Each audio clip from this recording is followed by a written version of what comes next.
Hello, everyone, and welcome to the Hungary. I am joined today by Lorenzo Terovic Funcic for once, as Alex Foulkes, I think, has probably forgotten that he's supposed to be commentating, which is pretty standard stuff for FS2. I hope you guys enjoy tonight. Lorenzo, welcome to FS2. It's fairly chaotic. Are you looking forward to tonight? I'm very much I'm very much looking forward to tonight. I didn't, truth be told, expect to be here. It was very, very last minute. I just joined in here because I saw that Alex is MIA, so I figured I would give Toby here a helping hand, and I'm glad I'm accepted in. And yeah, I've been following Formula Sprint 2 fairly closely this season. It's been very chaotic but very entertaining, which at times was good and at times was not quite good, but most of the times that was behind the scenes, not on track. On track, however, the action this season has been phenomenal, and I'm hoping to see more of that tonight.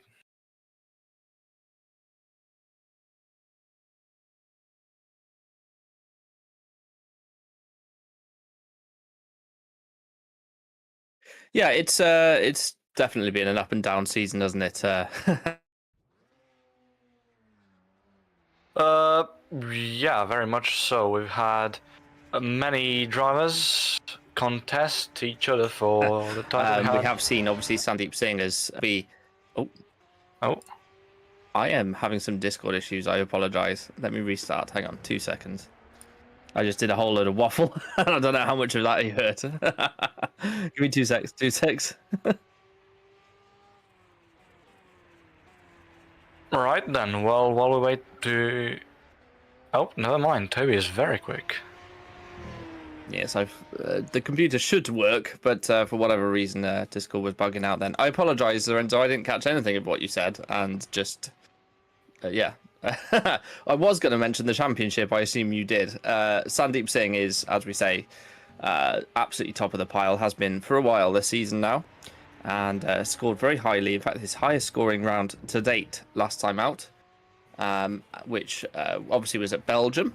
He had a first and a second. Kasper Koritz sitting there in second place in the championship, but he had a terrible round, P15 and a DNF for him, and plenty of penalty points coming his way as well.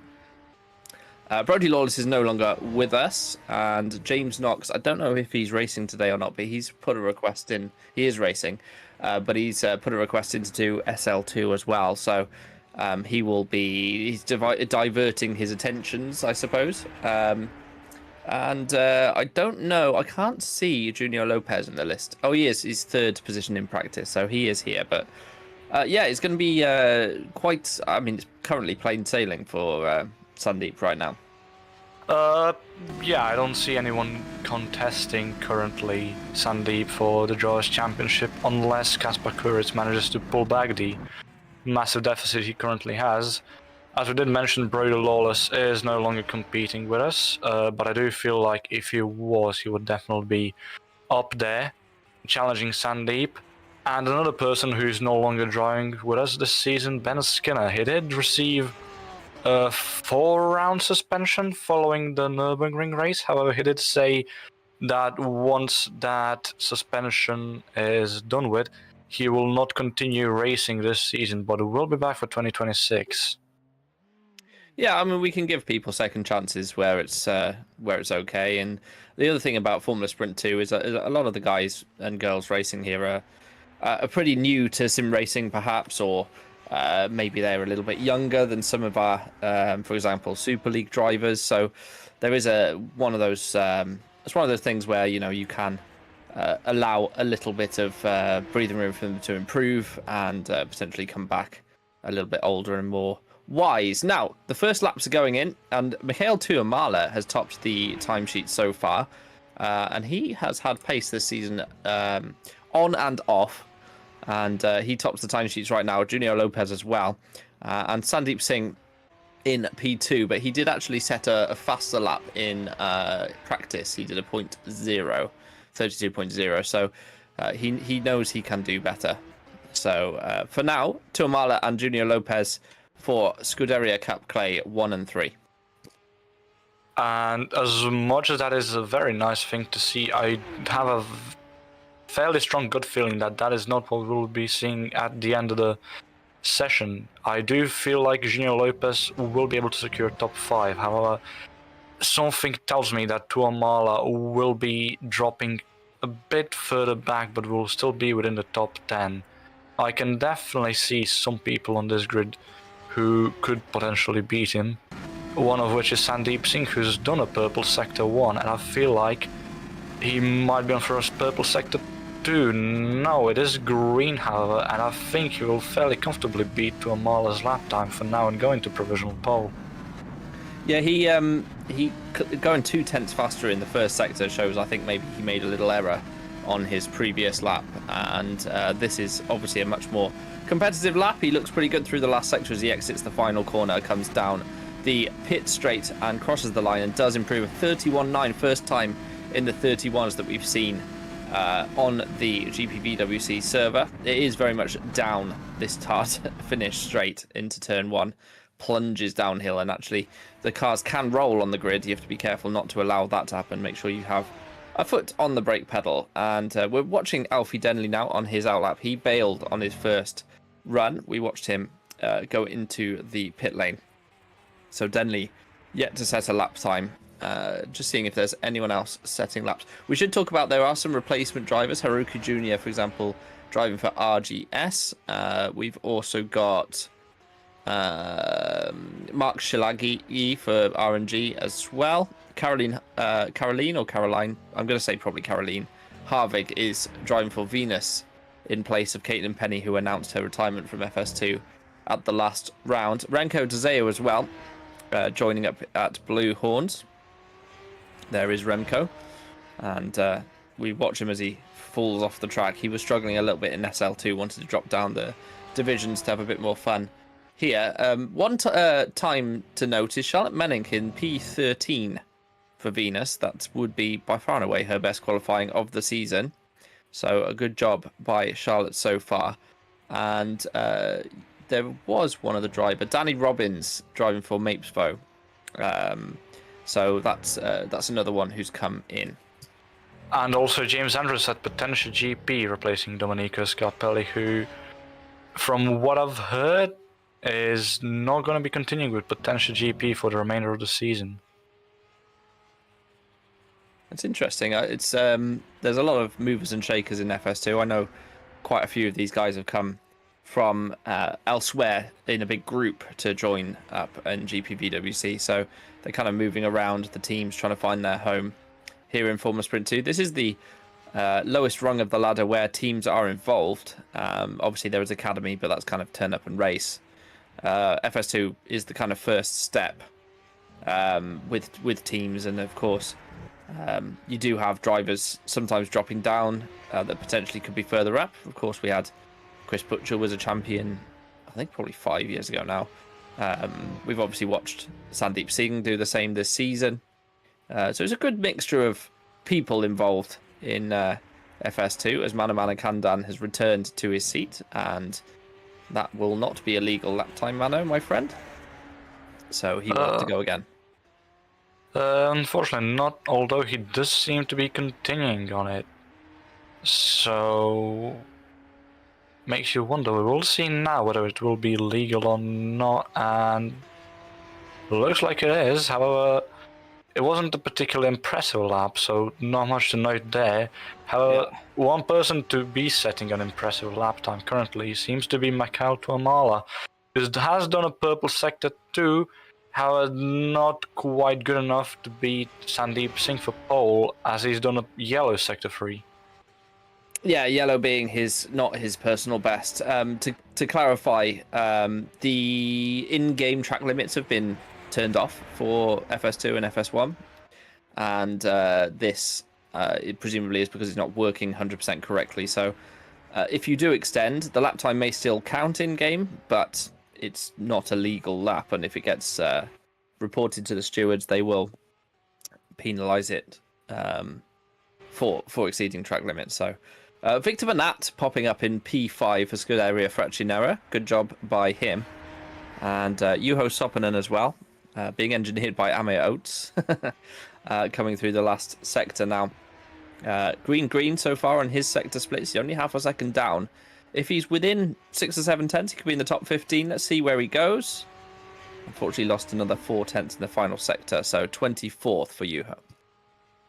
I would like to bring my attention, if we can, whether he's on a hot lap currently, Mark Shilagi, who is the only person on today's grid to be doing a home race. So that's very nice to see a Hungarian driver currently on the FS2 grid. Of course, we have a couple in Super Lights, Norbert Jakab. I'm fairly certain we have Hungarian drivers in Super League as well. But I don't recall the last time there was a Hungarian driver in Formula Sprint 2. No, yes, we have, well, Schultz and Istvan Shingle in Super League have been driving for Stacks. I don't know if they're going to continue, though. I think they're both wanting to drop down a league. But yeah, nice to see a Hungarian at Hungary, at the Hungaroring near Budapest.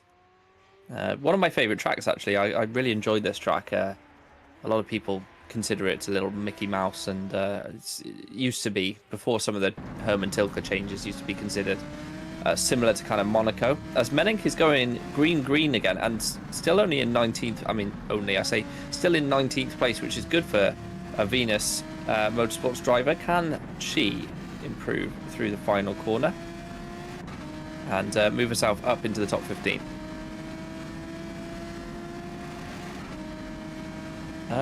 No, is the answer.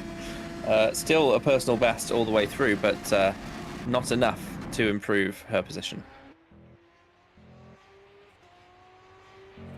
Following Mateusz Peshan now, who's done a green Sector 1. However, his Sector 2 is not showing up on the graphics for whatever reason, so I'm assuming he cut the course on a big enough margin to... No, something's gone wrong with the graphics, it seems, but he has done a 32.8, which I don't think improves his position. No, he still remains P21.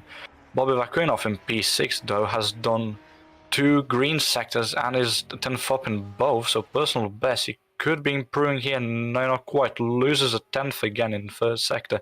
So the first sector appears to be where most of the drivers lose most of the time.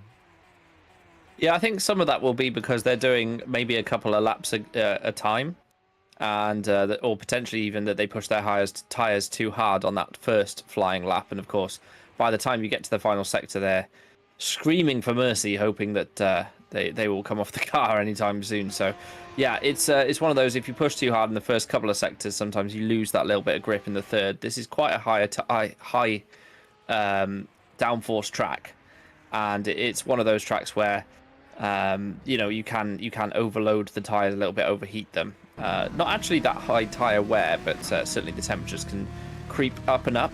And we're watching Magnus Ockenhaug now through the middle sector. Great section of track this. It flows left to right, and the last 2 parts of this pretty much flat out. And yes, it's a good section of corners to experience as he comes down towards the tight right-hander. This used to be a more flowing chicane, and Ockenhaug unfortunately will have to abandon this one because that is exceeding track limits. Even if it weren't, that was fairly considerable slide, so it would be very fairly unlikely for him to improve his position after that. He will cross the line nevertheless, setting a 32.4. Yet again another yellow sector 3. As we move our attention now to James Knox is in P3 at the moment, setting a purple sector 2 alongside a green sector 1. Seems fairly clean through there, although questionable track limits. That will be something for the stewards to look at. Fairly good through the penultimate turn. The last turn seems alright as well. From my angle there, looked a bit loose in the rear through. However, he'll set a purple time in, even though he had a yellow sector 3, and James Knox takes provisional pole for now. Yeah, it was a very close final sector yellow, if that makes sense. He had previously done a 3.80, and that was a 4.19 in the final sector, as Danny Robbins extends to get a best possible run down the start-finish straight. So This is the beginning of his final lap in qualifying. The time getting down towards that point where the checkered flag will come out. And Robin then starting a flyer. He had done a purple first sector, so obviously made a mistake in the middle/final sector. So something for Danny to improve on this lap. Let's see what he does through the first sector. So far, turn 1 looked pretty neat and tidy. Takes a nice tight entry to the first part of the left-right here at 3 and 4. And then as we come towards turn 5, we get the sector split. And where is he at? Only fractionally down. Takes a lot of curb. That is within track limits in GPV. You have to be 2 wheels on the corrugated curbing minimum. And through he goes towards the chicane. And this is turn 8 and 9. And you've got to be really careful on the exit not to overextend, end up on the grass. And through the left and the right we go. And this is looking pretty smooth, actually, from Danny. This could put him right into the top 10 and into the mix. He did set up purple sector 1 his previous lap, so him being only marginally off in sector 1 is something to have an eye on. However, he was half a second down in sector 2 on his personal best, and with the checkered flag now being waved, I do not think he'll be improving both his lap time or his position here. And I think, unfortunately, Danny Robin will have to settle for P16 at best. 32.8, no improvement there. No surprises either for Junior Lopez has set up green sector 1. So he could be on for something here, never mind. A little wiggle out of there. Sandeep Singh has done a purple first sector. So can he improve and usurp James Knox at the top of the timings? He's coming through the middle sector now, only 0.16 down, but is that going to be too much to gain back in the final sector? It's not great middle sector, actually. So what can Sandeep do as he heads towards the final couple of corners? A little bit wiggly as well. It doesn't look like this is the smoothest lap that Singh has ever driven. Comes through the final corner, and what can Singh do as he comes towards the line? Exits the final corner, maximizes the track, crosses the line. Oh, so close, but not enough. And he will have to settle for P2.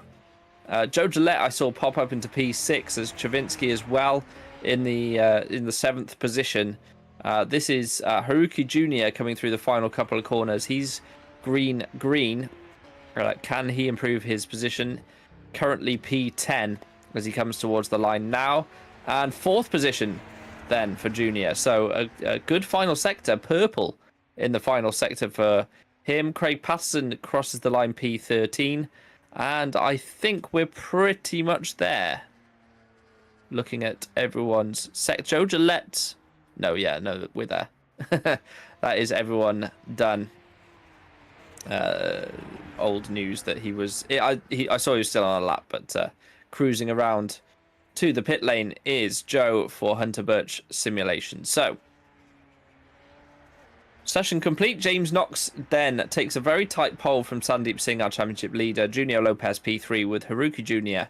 jumping into that RGS and putting it P4 on the grid. Mikhail Tuamala P5 for Cap Clay. Kurt Rochiava, didn't mention him, but P6 in the end for him. Joe Gillette was knocked down therefore to P7. Chavinsky P8. Victor Banat 9th place. And Bobby Vakunov rounding out the top 10. 11th, Thijs Youngstra, Magnus Hockenhaug P12. Craig Patterson 13th position with David De Vree 14th and Mark Shalagyi in 15th. Danny Robbins then P16 with Justin Van der Smissen 17th place on the grid, with 18th going to Christian Glanzetter, Charlotte Menink in 19th and Andrea Kanaya in 20th position. Juho Sopanen in 21st with Alfie Denley, Misha Smith, Pishan Vicentievich, Manamana Kandan, James Andrews, Dzeo Harvig, Victor Silva, rounding out the field.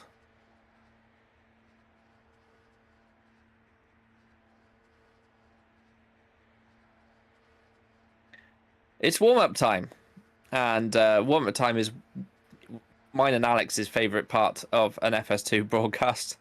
We obviously get to waffle for a few minutes. I'm joined by Lorenzo Terovich Funcic, if you missed that one today. Alex is just, I think, plain forgotten. Obviously, we always try and talk about something in particular, this is your opportunity to have a go at a subject. Lorenzo, have you got anything that you want to have a little convo about? I do want to mention again Marshall Aggie, the only person today with a home race. P15 in qualifying in only his second ever, if I'm correct, appearance in Formula Sprint 2. He did the Germany Academy race at the Hockenheim Ring. That was his first GPVWC event in general. Got P4 and P3. And stepped into the academy team for the Nürburgring race, which was the previous round. No, sorry, the Spa race. From memory, wasn't particularly successful, but wasn't also particularly lucky. It would be interesting to see how he does today. Victor Bernat, someone who I can say as a commentator, a bit subjectively, I do have a bit of a softer side for, if you can say, because he used to do GPWC back in 2022, but it was me who essentially talked him into giving it a go again. Started an academy earlier this season, was fairly impressive, earned some emergency drives in other Formula Sprint 2 teams, and then once Freccianero went through their lineup shake-up after they released Josh Flynn and Dami Kuratko and signed Kinalya, Bernat also joined the team, and he's been, I'd like to say, a fairly enjoyable surprise on the grid. As well, he has done a couple of FS1 outings. At Spa he wasn't fairly lucky. I'm fairly certain he had double DNF at Spa, unfortunately. Wasn't able to watch due to being on a flight at the time, but I do remember he scored P10 on his FS1 debut at Nürburgring. I can say I remember that because he was driving for my team.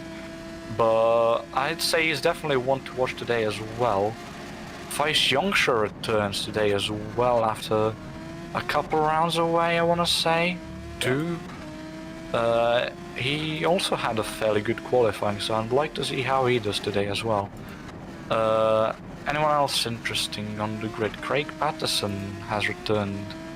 Yeah, he can't keep Patterson away, especially when there's, he loves a good Williams livery and helmet as well, Lorenzo. So he has been very unlucky this season with incidents and contact and so forth. And I think Patterson is one of those guys that will always be drawn back to get him back in the seat, if you like.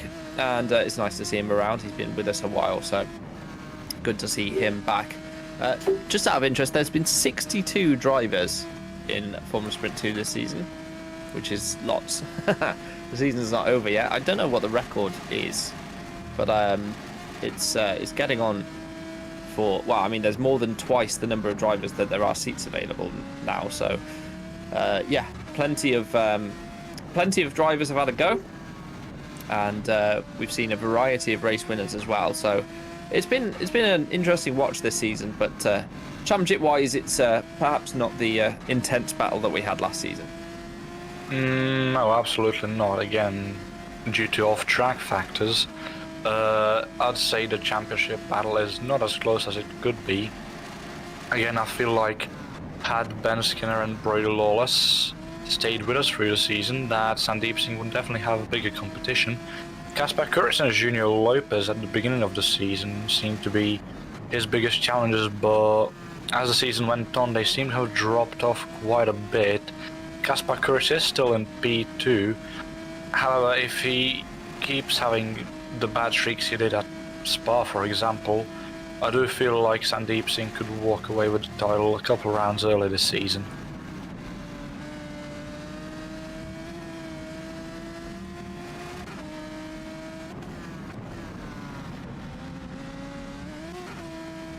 And speaking of the rounds remaining, we have Hungary today, followed by only 5 more rounds. Italy on September 2nd, Mexico on September 16th, so Italy will be the last European round for today's season.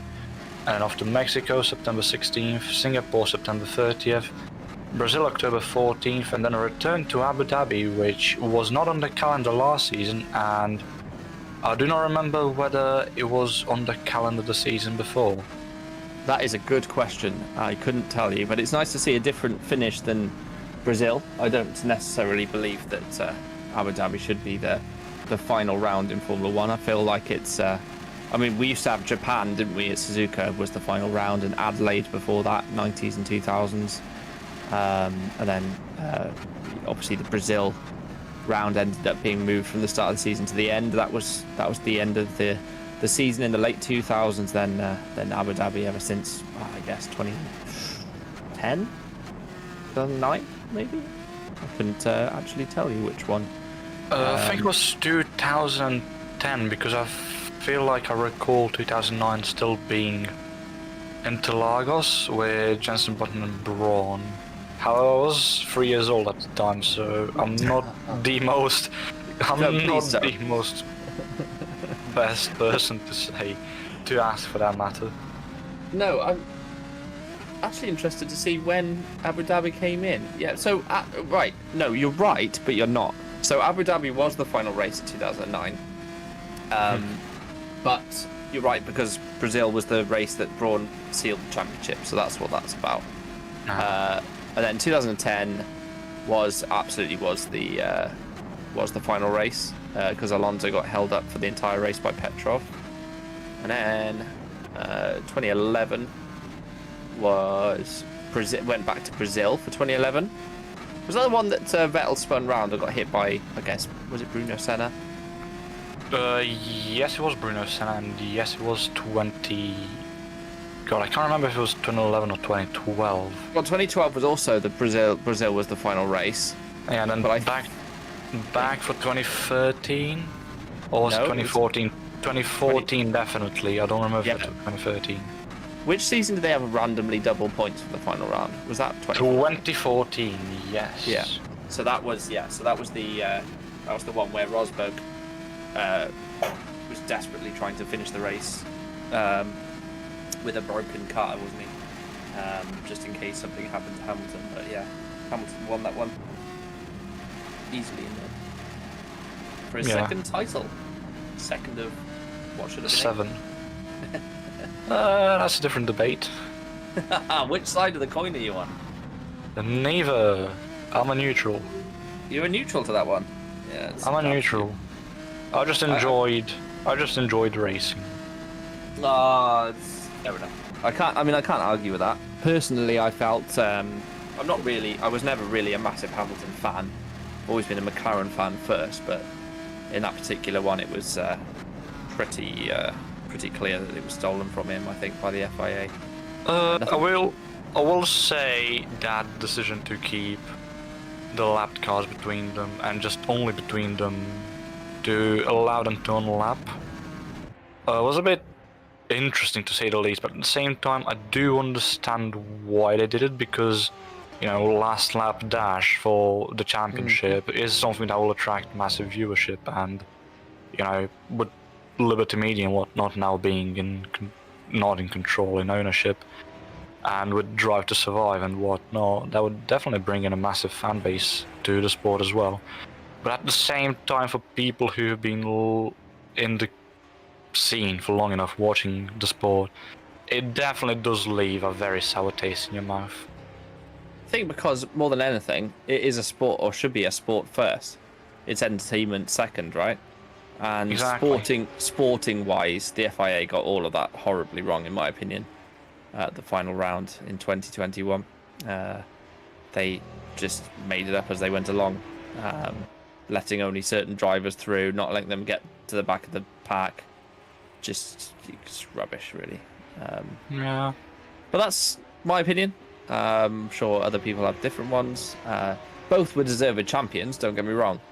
From the course of the whole season, I think Max was driving way beyond what is acceptable in the final few rounds. The Jeddah round was just an absolute joke, and he should have been hit with a much larger penalty for that. Never got a penalty for Brazil either, which was also nonsense.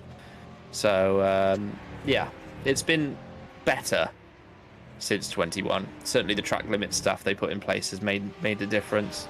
But it's still, you still get this nonsense with, you know, Max is taking advantage of the rules, and that's fine. But the rules are not really correct, I don't think so. But definitely room for skimming through the rules, seeing what's right, what's not right. That's definitely something that can't be implemented in the middle of the season, but you know, there's always next year, I suppose you could say, when new regulations coming in as well for the cars. Definitely something that could be looked at into the entire rule set as well outside of the cars. Yeah, it's going to massively shake up the field, I think, the 26 regulations. I think, from what I understand in the paddock, I think the Mercedes engine is currently the most well developed in terms of like what they expect to get out of the engine. So we should expect to see a Mercedes powered car at the top, whether that's Mercedes themselves or whether McLaren can continue.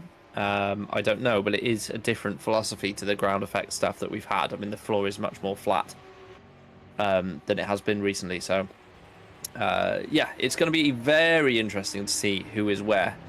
And you could randomly have a team like Williams, for example, making an excellent car, and suddenly you have Alex Albon and Carlos Sainz fighting for the championship. So we'll see. I think that'd be pretty cool, and I think there's definitely one driver at least on the grid who'd love to see that. Craig? But yeah. But yeah, mentioning the 2026 regulations, I do also wonder how the new cars for Super League and Super Lights next season will work as well. That's definitely something. Yeah, so the model has been worked on and has been revealed by Alex Foulkes. We've got that in place. It's still got some refinements left to be done to it, and of course, we might end up with a slightly changed model for 27 as well, based on what the teams actually come up with for next season. We want to stay up to date and relevant. So, but from a physics point of view, I agree. It's going to be hard work for Robin Panzar, who's working on it now, to integrate all the regulations and make a not just something that's nice to drive. I mean, it's such a difficult job. You've got to make something that's decent to drive, has set up a variation, and also follows the regulations, and then also is able to be raced. So, yeah, there's multiple things that he needs to get right each season, and it's tricky. And of course, every season the physics model has to change. Otherwise, you end up with 2 seasons of the same car. Is very, very dull. Just load last season's setup and away you go. I mean, that's just no fun at all for anyone. So, yeah, it's going to be interesting next season for sure. Absolutely.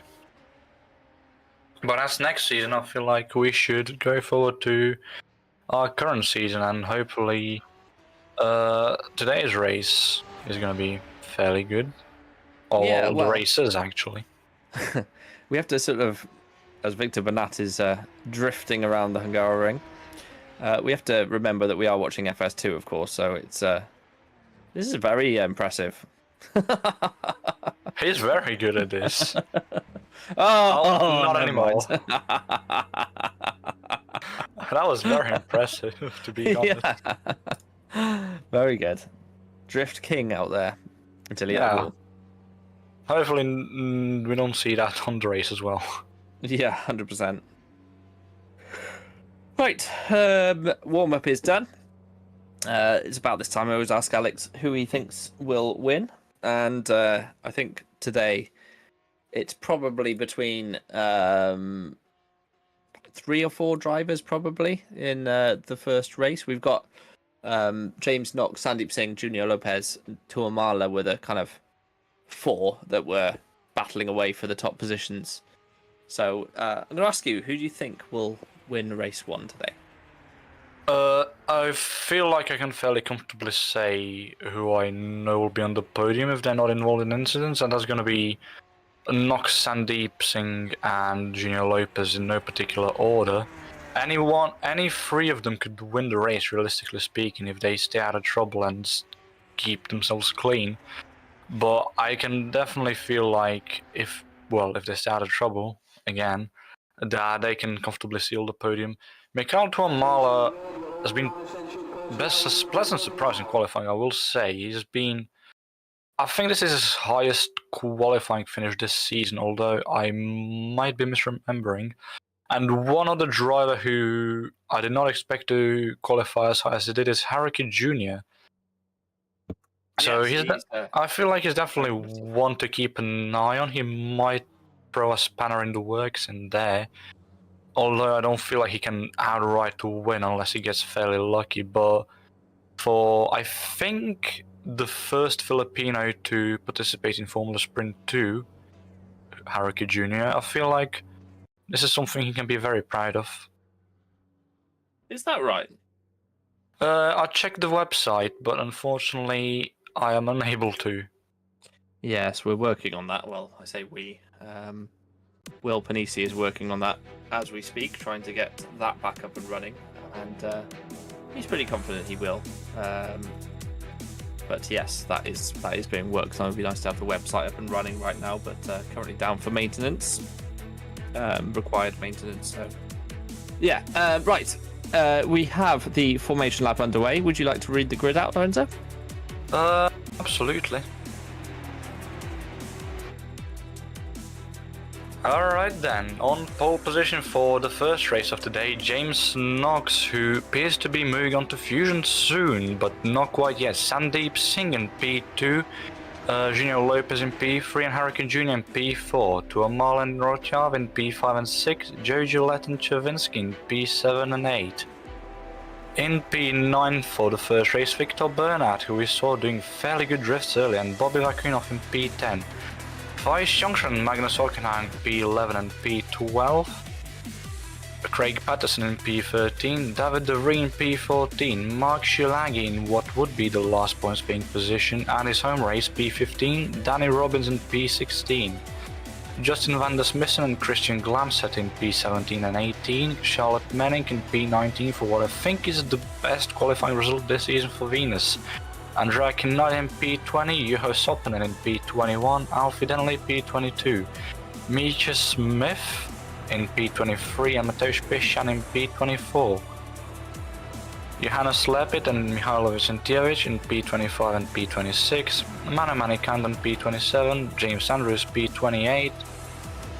In P29 we have Renko Dazov, P30 Caroline Harvig and P31 Victor Silva, which means we are missing one car today, and if I remember correctly that would be the second Orbit Motorsports car. Yes, I think you're right. I'm trying to work out who joined, because there was only 30 results from qualifying, so someone joined the grid after the fact, if you like. Victor Silva was last, so I would assume him, but I feel like I saw him do qualifying. Either way, what I do know is that, from what I've heard from Samuel Slavov, the owner of Orbit Motorsports, Tina Curtis was initially supposed to drive in the second Orbit car for today, but unfortunately was unable to, so only 31 drivers for today. As Caroline Harvig is in the pit lane. Why? We do not know. We do not, but the rest of the field is lining up now on the grid. The last few cars coming around. Let's see if we jump back to the grid, whether it'll be James Knox or Singh who leads into turn one. The lights come on. We're on 4, 5. Held for a long time, but away we go, and it is Knox coming across towards Singh, but Singh looks like he's had a better getaway. Off the line, side by side they go. There's already a yellow flag, so contact further back as Knox is in the middle of 3. As round the outside goes Junior Lopez. He's going to pinch James Knox, and there's contact immediately at turn 1, and Sandeep Singh leads with Junior getting through to P2 on this opening lap, but that looked very much like that was Lopez around the outside pinching the 2 on his inside, and more contacts as around goes a Hunter Birch. Didn't see which one that was, although I cannot see. Well, I can. It was Gillette who went round all the way to the back of the field now, and has some damage, I presume. But towards the front we go then. Tuamala dropped positions James Knox from first down to fourth. There's more contact with another Hunter Birch involved. That must be Ockenhaug as we go down towards the chicane. 3 into 1 usually doesn't go. Someone's had to jump across. There's a sideways VMS. It's all kicking off on lap 1. It is, and there's been many contacts.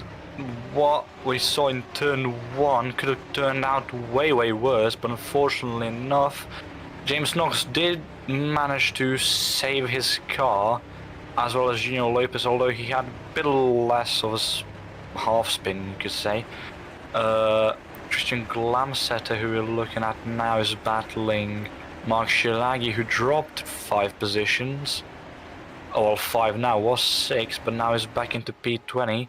As we see someone going into the pit lane, it's James Knox. Yeah, that contact was fairly heavy. And look how cross he is. He's, yeah, a lot of damage on that car. The steering wheel almost 45 degrees. That'll be over a minute of, well, it could be a minute of damage repair. That's pretty much race over for James, unfortunately for him, from pole position. And I think I'd like to see a replay if we can at some point, once the field sort of sorted itself out. But I feel like Lopez, on the outside of 3, just did not give them room. Yeah, I don't know. Going 3 wide on lap 1 into turn 1, I do understand the appeal of going into the front as fast as you can, because Hungary is admittedly a fairly difficult track to overtake on, so taking advantage of turn 1 as best as you can does put you in a fairly good position, but that did not look fairly calculated by Lopez, who, I don't know, he looked to come fairly close to Knox on entry to turn 1. I might be misremembering, but we'll see now on the camera as well. I feel like Lopez definitely had a bit more room on the outside to take, although he was, again, from what I remember, initially seeing very close to Knox, and we'll see now. Yes, yeah, let's watch down into turn 1. What do you think, Lorenzo, then? I feel like he's been pinched. Yeah. So, and then obviously, well, the wheel is already askew, and unfortunately for me, that's just Lopez not giving enough room to the inside cars at all. And then we watched Knox have further issues around the lap. I mean, obviously severe suspension damage already at this point. And what else happened as we come through the turn 5 and 6? So he ran wide, and then had no, he did. Sorry, that was 2 mile behind, ran wide. I think he's just had enough damage that he's decided it's too much. But yeah. I would like to see what happened to the Hunter Birch cars, because we did see Joe Gillette have a spin, and Magnus Ockenhaug did have a bit of an episode on the grass. Let's see what happened to Joe Gillette. Yeah, he's down the inside and then just got rear-ended. That was weird. It's like Gillette was, to me, now watching that back, it looks like Gillette was kind of late on the throttle. He left a bit of a gap in front and then just got drove into the back of. What happened to Ockenhaug? I think he was involved here towards the chicane, wasn't he? That's one of the Hut Performance cars. It's either Bakuinov or Lepid. Yeah, okay. A bit of a snap by the Hut Performance car there. Unfortunately, Ockenhaug is just a passenger. He can't really do much. Fortunately enough, doesn't look like it affected him that much, but that Gillette crash, I think that was Mark Shilagi who tagged him. I don't know, as you mentioned, Joe looked very late on the throttle there. Like, Shilagi didn't quite expect him to be so slow coming out of the turn and just accelerated a bit earlier than Gillette did, and unfortunately just tagged him. I don't know, very unfortunate for both, and I wouldn't say either is at fault, but you know, one suffered the consequences and the other hasn't. Yeah, 100%. That's sometimes how it works in these things. Singh has a 4.5 second lead to Haruki Jr. So plenty of time already over the first 4 laps, and Junior nowhere near his lap times right now. In fact, he's 1.5 seconds slower than Singh, who's the only driver in the 32s actually in the entire field So this is going to be a bit of a breeze for Sandeep Singh, isn't it?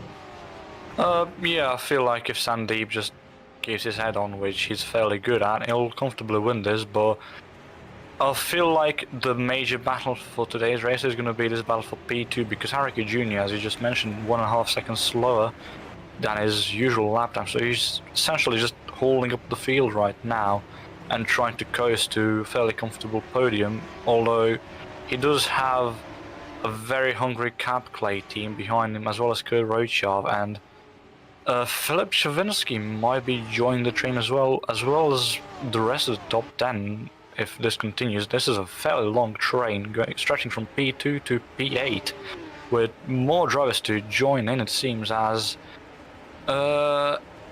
Ockenhaug did think of a move there, but decided not to. Juho Sopanen thought about a move on Glamsetter, but decided against it. Doesn't appear like there's any other overtaking to be done currently. And this follows Junior Lopez, who's chasing down Junior, and Tuamala seems to have fallen off a bit between turn 1 and sector 2. The gap seems a bit bigger now between the two Cap Clays. Yeah, it's. I think the whole. Rochav makes a big error then, and that's going to enable Chavinsky to get a bit closer. Nearly lost it on the exit curb out of the chicane, but this is one of those tracks. The dirty air is quite bad through the second sector, the middle sector, as big extension there for. I think it was probably Junior Lopez, but yeah, the middle sector with the sweepers, it does really affect the dirty air of the cars, and yeah, what you end up with is this: the car's a bit more spread out, and yeah, unable to follow that closely. And of course, then you get to the start-finish straight, the only overtaking opportunity, and without DRS and without the tools that the SL1, SL2 guys have, it's tricky. It's hard to overtake. It's 5.4 seconds the gap over the line between Singh and Junior, increasing by the lap. As we saw another yellow flag, I'm not sure who that was for. Doesn't appear we have anyone out of the race other than James Knox, and Magnus Ockenhaug is battling Alfie Denley for that P14. He might be going for a switch around here. No, Alfie Denley positions his car fairly good, and that's good defending from Alfie Denley to keep P14 for now. Ockenhaug does have that slipstream, although I don't think he'll try anything here. Denley gives him a bit of a squeeze, a bit more than probably he should have, although it doesn't seem to have affected either driver quite yet. And Drake Nalia is looking to capitalize on this as Ockenhaug tries a dive bomb and does not succeed, and pays the price and loses. Oh, as Charlotte Manning seemed to have had some contact with him there as well, and then fairly uncomfortable rejoin right in front of Juho Sopanen. And Magnus Ockenhaug is dropping positions very massively right now after, well, paying the price for that quite late lunge on. So Magnus. Yeah, so it's pretty poor what's going on here from Magnus. He's the dive on. He needs to get his head in check here, because that dive initially into the chicane was never on. It was always going to result in contact between him and Denley. And since then, he's just throwing away positions by being too eager to get them back again. That's contact again in that final sector just now with Smith. And he's gone wide again there as well. And look where he could have been. He's just throwing away time and positions. We just jumped then quickly to Denley, and he's lost so much time with this. All he had to do was lose time through the chicane, and now he's just continuously dropping. One person who is fairly comfortably rising so far is the other Blue Horns of Remco de Zeus. So after failing on one Blue Horns, Magnus is now in danger of the other one, and he's gone from P15 to P24 in just about one full lap, as he now taps the behind of James Andrews, again trying to work something through the chicane for whatever reason. One thing that I didn't notice on the initial overtake on Denley in the chicane last lap was he did lock his frontal left, I think it was, but nevertheless, that overtake, as you said, was never on, and he's not doing quite well right now. Yeah, and it's a shame because Gillette was obviously at one point in a decent position, and we watched Ockenau get involved on lap 1. So the brakes on the Potentia, they run them very, very hot. We've seen that all season. See them glowing out of the final corner. But yeah, the potential points that Hunter Birch could have had here, and it's just not it's not worked. So yeah, unfortunately Ockenhaug couldn't keep his cool, and just has thrown away the chance of points, I would say, here. At least for this race he has, unfortunately, but I do feel like Magnus definitely can fight back in the second race, as we have seen many times this season. And this season alone, race 2s for FS2 are quite chaotic. We can all... I think the first one that comes to mind in relation to that is the Catalunya one, where only 15 people finished on the lead lap, so I think we had about 7 or 8 DNFs after the first lap, so anything can happen, especially on a track like Hungarian, which is tighter definitely than Catalunya. As we now take a look at what happened to Mihajlovic and Tjevic, who we did see yellow flags, so we're assuming he is out of the race. Loses the back end, and ooh, that is very unfortunate for Victor Silva, who could do nothing there. I don't know really what to say there. Mihailo supposedly thought that he was clear, he had no behind, and yes, didn't particularly hold his brakes quite hard, as Bobby Vakuinov gained P7 after Bernard tried to do drifts again. That Vicentijevic one, I want to just show you why it's so important to hold the brakes continuously through an incident. So Vicentijevic scored points in the last round, but if you can just jump back to it, have a look at his inputs on this, or when you can. We'll go back to live very quickly. Just want to show you guys what I'm talking about here. So at the bottom of the screen, you see the green bar and the red bar.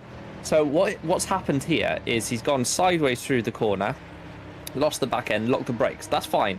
Then he goes on the throttle and comes back onto the racing line, and that's all that needed to not happen. He just should have held the brakes until he came to a stop, and then tried to continue the race, and it's taken him and another car out. So not good from Halo, unfortunately. He scored points last time. I was very excited for him to do so, but yeah, not good. So we're back to live action now, and we've got this ongoing battle for P2. As you say, it's a big old train, isn't it? All the way down to P8, Thijs Jongstra at the back of it, and nothing's really happened for a few laps, though, is it? It's interesting. I wonder if this will change over the last few laps of this race. Other than Victor Bernard losing P7 to Bobby Vakuinov, and he's now dropped to P13 actually because of a drift through the last turn. Other than that, I don't think we've seen anything else come to fruition in this train. As we move a bit further back to see some action, Mark Shiragi trying to climb his way back into the points. He's dropped from P15 where he started to P17. So he's trying to get back into those points being positions, as Joe Gillette is now out. And I would very much like to see what happened to Joe. That looked like turn 1, was it? Let's see. Going into turn 1. Just looked like a malfunction, really, of equipment. He just continued on. He just slammed it into the wall. He's still got throttle and brakes if you look at the inputs at the bottom of the screen. He's just come into turn 1. No, his brakes had stopped working. Okay. Because he came off the throttle and now it's working again. So something... Oh, okay, Ed has put in the YouTube chat, I think Joe had enough, but... and then now we're watching Ockenhaug. Oh, and oh. No. God, it's all gone wrong for Hunter Birch today, isn't it? That's a shame. That is a very much shame for Hunter Birch how it's turned out for them. I will say, I do hope that Joe did have a genuine equipment malfunction there, because if that's his way of solving when he's had enough while in a race, I do understand the frustration. I've experienced frustration many times as I've driven an academy for about a year and a half now, but I feel like that's no way to just end the race out of frustration, especially in a career ladder series. And I do just hope it's a genuine malfunction of equipment, as we did see Indrek and Nadia attempt an overtake on Justin van der Smissen, and that was a fairly nice but short-lived battle, bit of a switcheroo. And Kinaya is now looking to not get overtaken by the second VMS, and is fairly successful so far. De Vries did think, I suppose, of a move into the chicane, but Kinaya placed his car fairly well to defend it. Yes, they're obviously fighting over P15, the reverse grid P10 to P15. We have an ongoing joke in FS2 that's never going to be P11. I will say it would be funny that the one race Alex doesn't comment. I know. It is the one who keeps track of it, and it's P11. He'd be furious, by the way, if that happens. Absolutely furious. I think it'd be funny to see that, though. With no offense to Alex. No, I don't think he'd take offense. He'd love a P11. That's half the problem. Exactly, as I do think we did see an overtake in that train from P2 to P8. Chavinsky and Yongstra battling for P6 currently, and Yongstra, I do not remember when he overtook Vakunov, but he's moved up to P6 from P9, I think he started, so that's 3 positions gained. Yeah, he's done a decent job this race. There's not a lot of action generally going on. There's some close sort of time-wise fights on the track, but it's so tricky to follow at this track as we jump back to obviously immediately a fight proving me wrong. But it's so tricky to follow in that middle part of the lap that it's hard to actually get any moves done. That you end up with dive bombs into the chicane that are never on, as I think that was Menink running wide, or at least Shilagi or Menink running wide in front. So got to be careful with not binning it immediately afterwards when that happens. Yeah, but as you said, it's somewhat. I mean, look, we can see in the interval gaps on the right-hand side of the driver names. Most of the drivers are within 1 second of one another, half a second, 1 second. But it's so hard to overtake on this track that the gaps between the drivers don't mean much, unless one driver has a fairly superior setup to the other, because we mentioned that during the warm-up, I think it was during qualifying, that Hungarian is a fairly high downforce track, as we see Charlotte Menning attempting a move on Mark Shilagi, which isn't successful yet, but is now, although Shilagi is still there and won't give up. And I think he might make it back. He does. He gets back P17, although Menning not quite close enough to do the switcheroo, but still close to think of doing something here. Yeah, I could just... No, smart decision by Menning. Yeah, very much so. Very much so. You can't go side by side through there and get out the other side alive. It's just not possible. So well done to Charlotte for backing out there. But we'll live to fight another day and go again. They're almost at the points, aren't they? So there is a prize on offer. There is, certainly. And as I mentioned, as I was talking before Charlotte attempted to move on Mark, we mentioned Hungaroring is a fairly high downforce track, but if the meta, so-called, for Formula Sprint 2 cars this season has been to run the lowest possible wings to maximize your efficiency, so depending on what setup both drivers are running, and Charles seems to be running lower wings than Mark, because I don't think it was just the slipstream that made her catch up to Mark so easily on the run up to turn 1. I think she might be able to do so again here. Not quite, but yeah, as I mentioned, David Vree here battling Kinaya still. Hungarian is a bit of an odd one because the meta for the Formula Sprint 2 cars has been run as low as wings as possible, but this is a fairly high downforce track, so you don't really know what to do, or at least I wouldn't, as we see Menink and Shilagi there in the background, and will Menink go through before the turn? Would appear so. Yeah, I think this time round, Menink was much closer and was able to actually have that full overlap coming into the very fast turn 5 and 6, and makes the move. And in fact, now Misha Smith has got by Schlaggy as well. So 2.5 seconds between Menink and points. That's not quite true. 3.1 seconds between Menink and points. So it's still possible. It very much is, and with how close Devry and Kinaya are, if something goes wrong in their battle, Menink can comfortably pick up that P15 and get 1 point for Venus. And I don't know, I feel like there's quite a lot of battles to keep an eye on. Shilagi has unfortunately gambled away his chances at points for race 1 as Misha Smith is through, and Juhas Opponen seems to be on his way through as well, with James Andrews and Christian Glamsetter eager to do so as well. As we mentioned, James Andrews is going to try and make it 3 wide. That's going to be, yeah, that was literally going to be like a bowling alley. Oh no.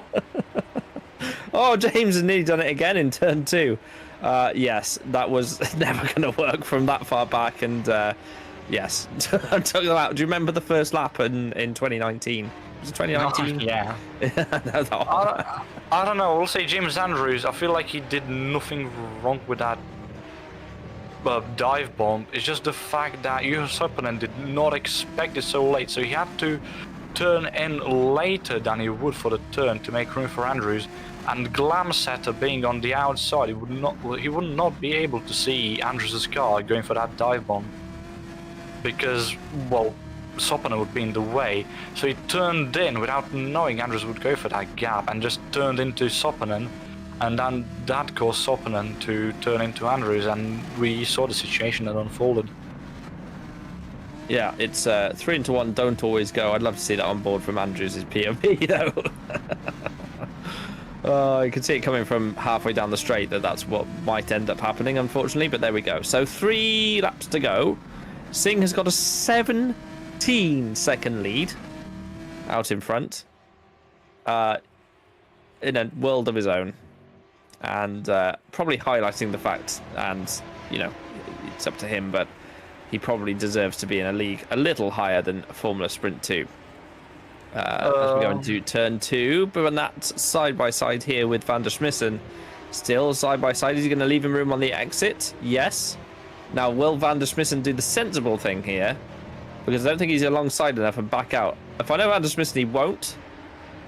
They get through. Well done, guys. Bernat holds on to the position. Van der Smissen trying to do the over and under.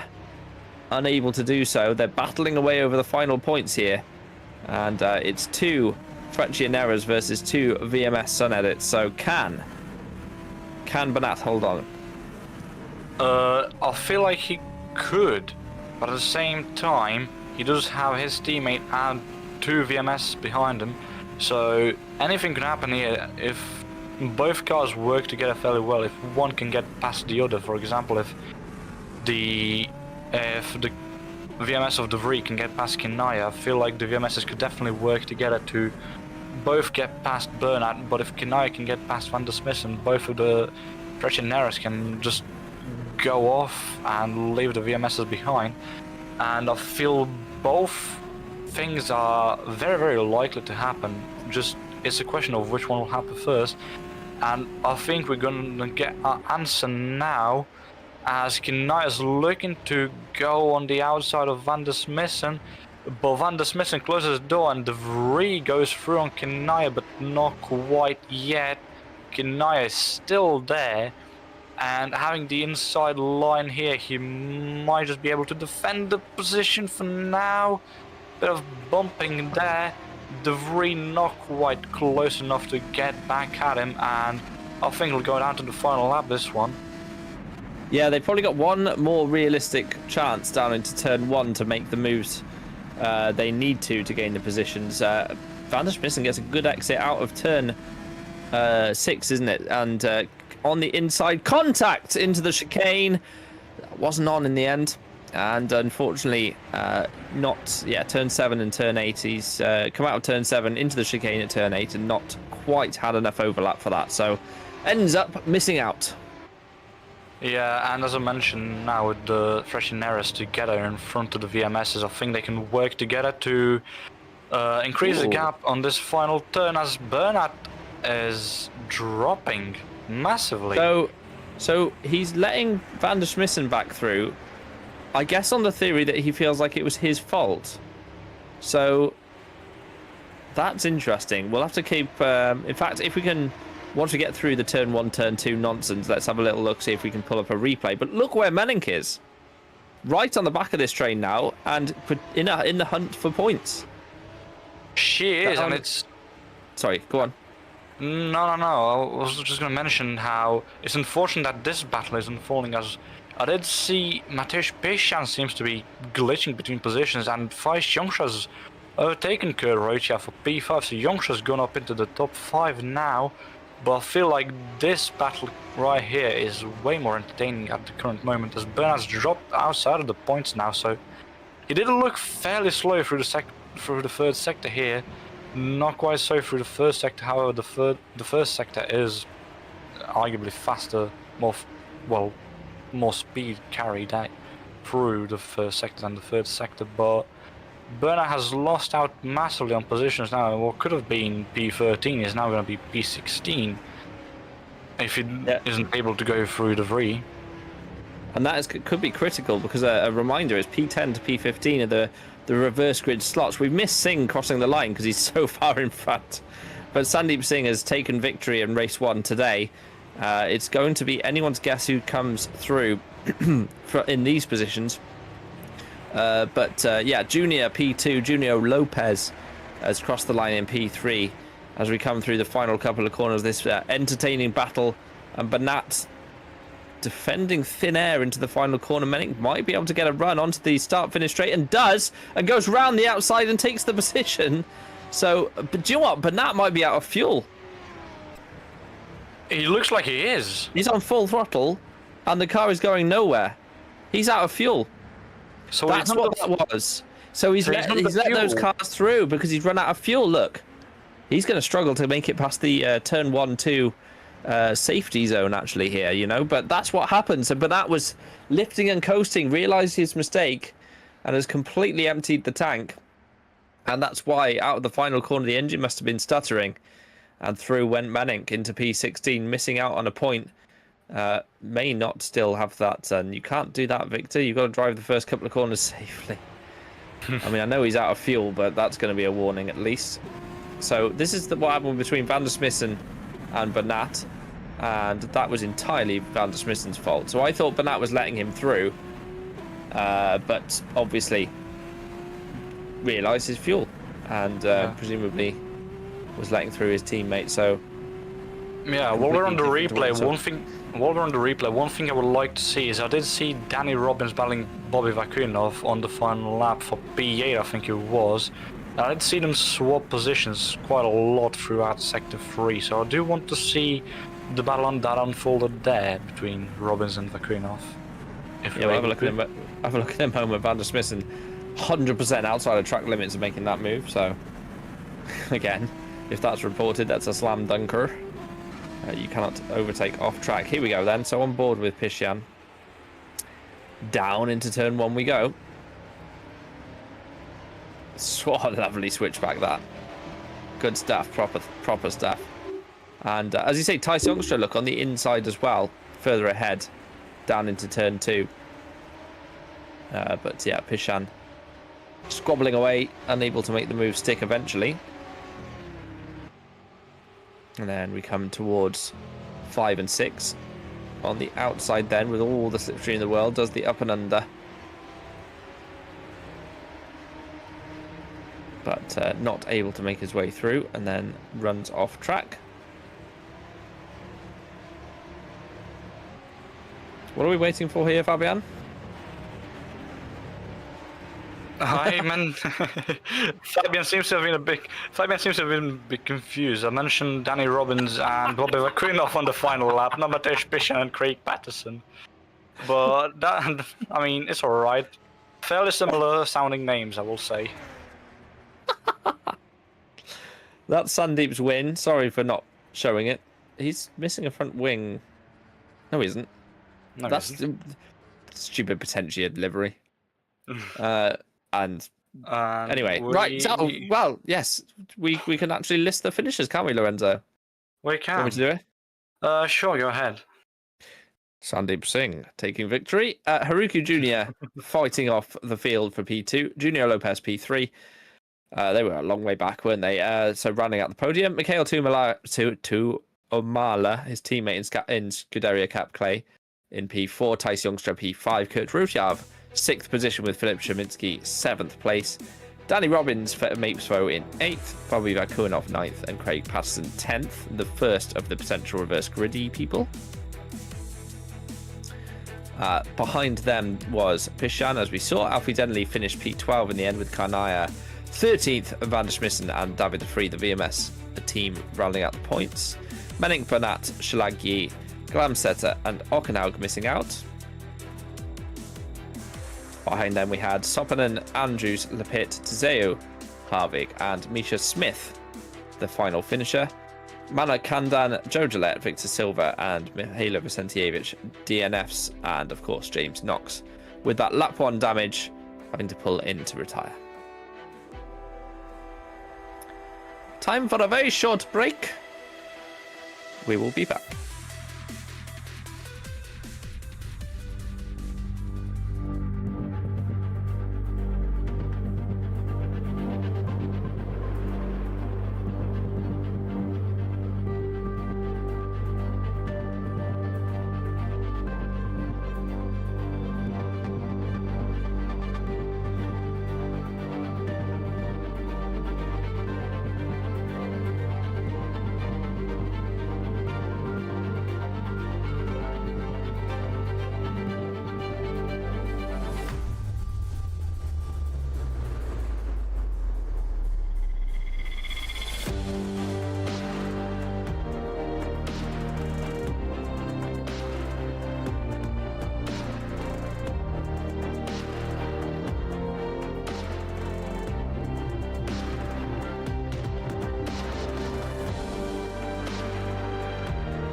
I'll take half.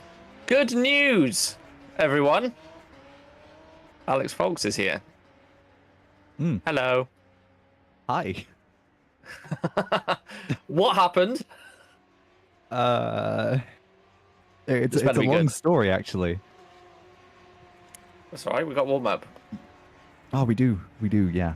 So you know when you start a project and you're like, oh, this will be nice and easy, 5-minute job. You know, just change this and over and done with, right? Surely. And then you spend about 2 hours realizing that it's not an easy job, not simple, and you need about 10 other different things that you didn't realize you needed at first, and you go and buy them. That's what happened. And guess what? Another thing that hasn't happened, Toby, is reverse grid. You'll never believe what it is. It's not 11th. It's not. It's 10th. I was talking to Lorenzo about this. Yeah. It's because you joined. If it weren't for you joining back, it would have been P11. Absolute nonsense. Well, I reckon we'll try it with everyone here. Might as well. Yeah. I was gonna say now that Alex is here, does that mean I'm not coming on then? But I don't think I can say that without being sued by the BBC. What? No, it's true. It's yeah. Oh, we've got the ticker back. Look. Oh, the ticker. It's the best thing about Formula Sprint 2 broadcasters that we get to have the ticker in warm up. IMHO. So, Alex, any more work to be done then tonight, or are you done with what you need tonight. to do? I'm not doing any more tonight. Leave it for tomorrow. That's my mentality at the minute. Hashtag.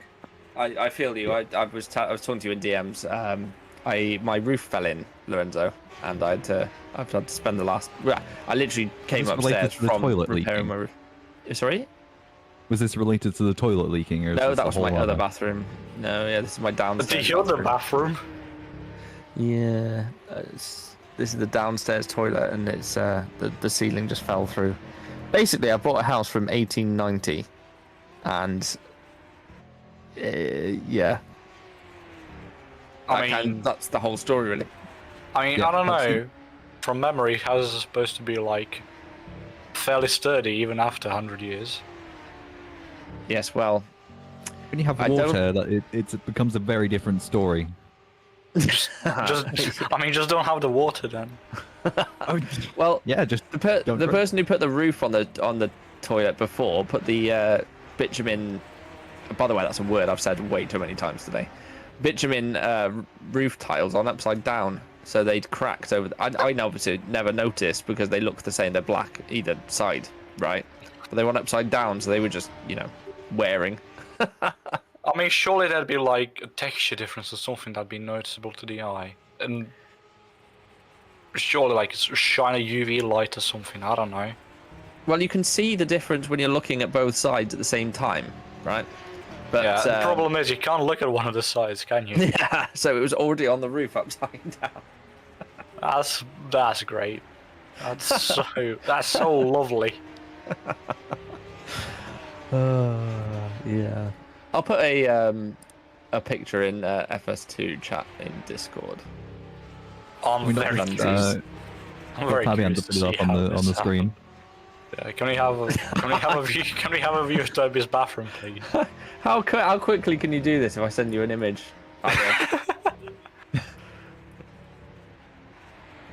Let me check. Yeah, that's fine. We've got enough time, haven't we? Yeah, send it to the GPVMG one. Oh, yeah. I need to send it to GPVMG, don't I? Here we go then. This is 100% worth it, by the way, guys. This is not. Only in this is not- FS2.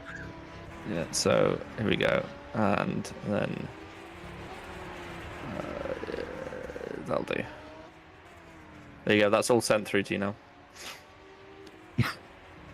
This is 100% worth your time, guys. What do you mean, everyone? Yeah, just flick through. How hard is it?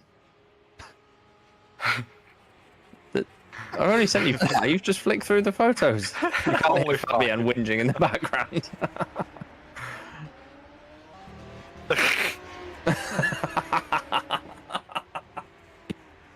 there is racing to come later. Just Yeah, it's fine. Yeah. I think my I've favorite heard- one. My favorite I've one heard- is me passing some ceiling down to Tash. she My looked so impressed. She was. I've heard half of the prize pool for winning the championship goes to Toby's bathroom repairs. Yeah, I'll need a bit more than that, by the looks of it. Come on, Fabian. There we go. Hey! Oh, the production quality. There we go. That's so good. Oh. And next. So that's the first one. Next. That's it falling That's through. not ideal. Next. There's Tash being handed some ceiling. And that's the mess that I was presented with. So I'm halfway through. This is me painting one of the boards. I'm halfway through fixing it. Well, you know which one's the right black side this time. Do you like my garden though? Normally the plants are all nicely arranged, but we worked very hard on that. I will say the second image looked like a level from like Resident Evil or something because of the sunlight going through the crack in the floor. Do you actually have something covering it? It's not just open and rain. No, just coming. that's what I. Well, it's sunny the last couple of days, so I'm currently putting the boards. Well. I'm painting the boards with bitumen, and then I'm going to put those on top, and then I'm putting the bitumen tiles on top of the wood. So yeah, it's gonna be nicely sealed from the elements, but just not right now. If you wanted, you can jump over the fence, jump into my house.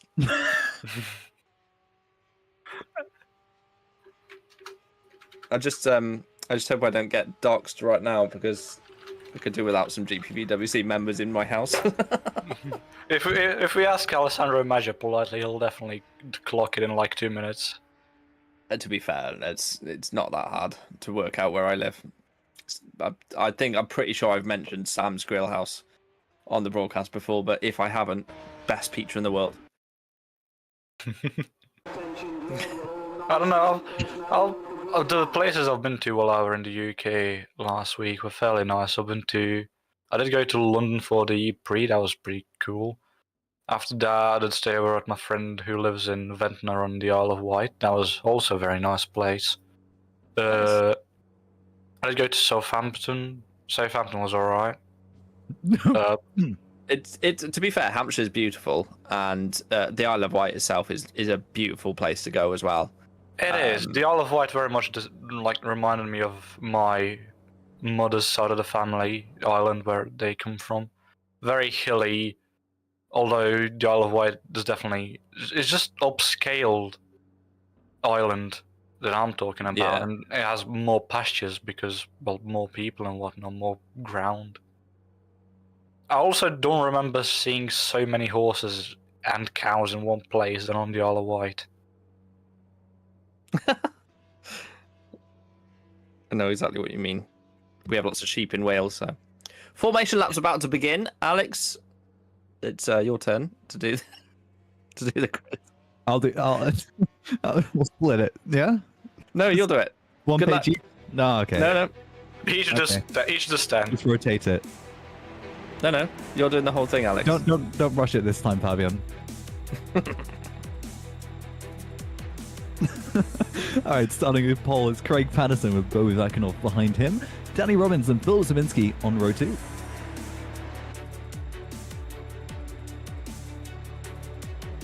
Then comes Kurt Rochab and Tice Youngstra on row 3 with Mikel Tuamala and Junio Lopez. There's 2 Cap Clay cars on row 4. Starting 9th is Haruki Jr. for Reading Game with Sandeep Singh in reverse grid position of 10, with Matush Pishkan and Alfie Danley behind him 11th and 12th. 13th then is Andrea Shania with Justin Van der Smissen starting 14th, David DeVries 15th, and Charlotte Menink on the edge of points starting 16th. Behind them then is Victor Bernat and Mark Stilyagi with Christian Glamsetter and Magnus Lockenhaug 19th and 20th. Then starting behind them is Juho Sopanen, James Andrews, Johannes Lepitt, and Remco de 0.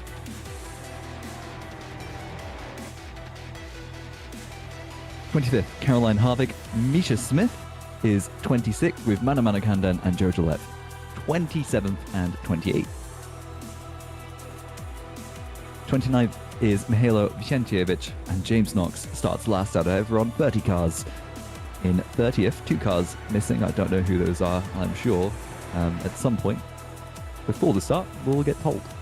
I think one would be one of the Orbit Motorsports cars. It was Tina Curtis was supposed to be drunk, the other one, but I do not know who the other one is. Did we mention Victor Silva on? Because no, Victor Silva, yeah. Victor Silva appears to not be doing race 2. He did do race 1 and was taken out by Mihailo Vicentievich. Not intentionally, of course, but still, not a very pretty sight to see. Hold your brakes, people. Yes, 100%. Sorry to have picked on Mihailo there, but it was a one lovely where... fellow, but that was his fault, Yes. in objectively speaking. Correct, 100%. Right. Everyone's on the grid. The lights are coming on. We've got 3 of them now, 4 and 5. Away we go. Held for less time. Patterson gets a great launch. You saw his car lurch forwards, and he will lead down into turn 1. The slipstream effect is powerful, but Patterson, look at the lead he's got as we head towards turn 1 for the first time in race 2.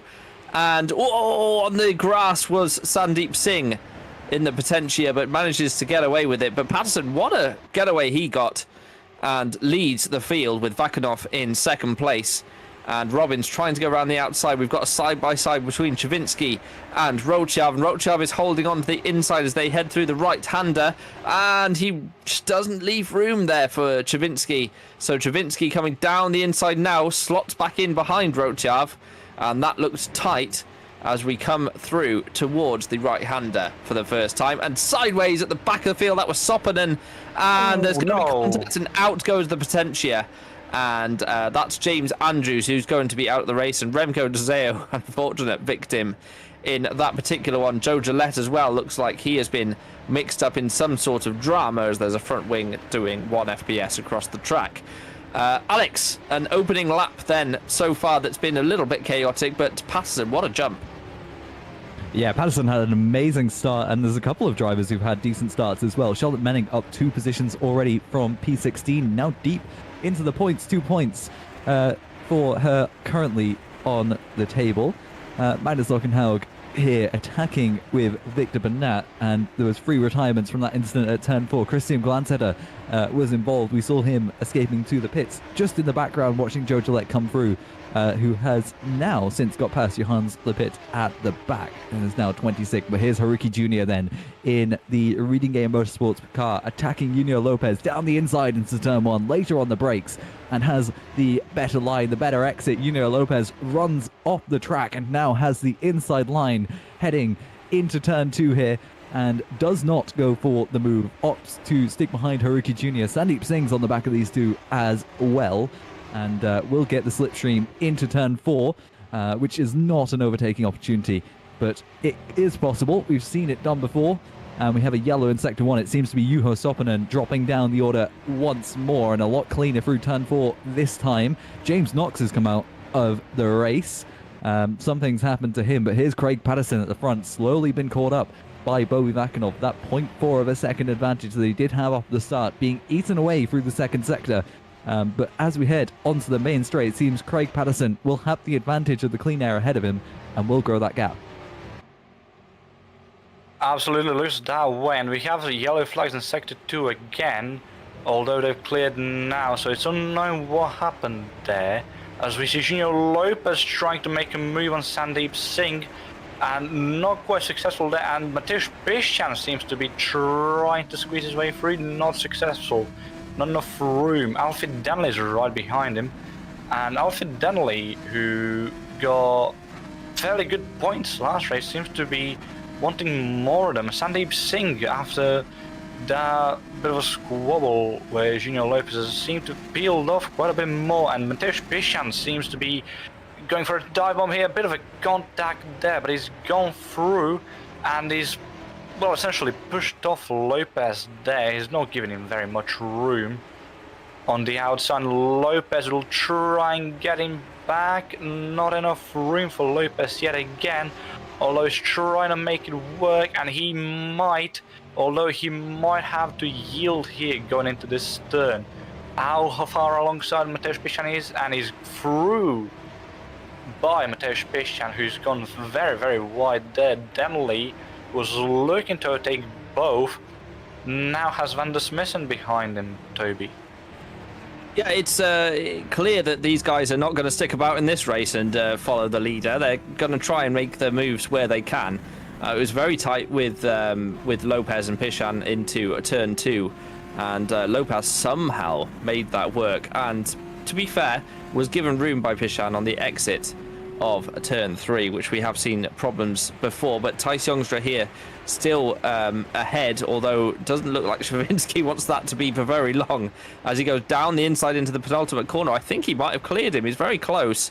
No, he hasn't, and he has going to have to do the over and under, try and get a good exit, and Sandeep Singh then right behind them, trying to slipstream the pair as we go on to lap 4 of 18. Alex. Yeah, Sandeep Singh's looking at a prime position to watch this overtake of Haruki Jr. down the inside into turn 1. Later on the brakes, does get that move done onto Thijs Jongstra, and Sandeep Singh straight onto the back of the diffuser of that Team RNG car now, heading towards turn 2. David de Vries has lost a position, or in fact gained a position on Charlotte Menning, I should say. But here we watch Sandeep Singh trying to approach the back of that RNG car, not able to get past before turn 3, and will not be making a move into turn 4, but a bit of behind. That looks like Alfie Denley swerving across the track, trying to get past Justin van der Smissen, or in fact defending from Justin van der Smissen, and it seems to have worked. Heading into turn 4, there was probably a bit of contact that happened there, but nothing's come of it.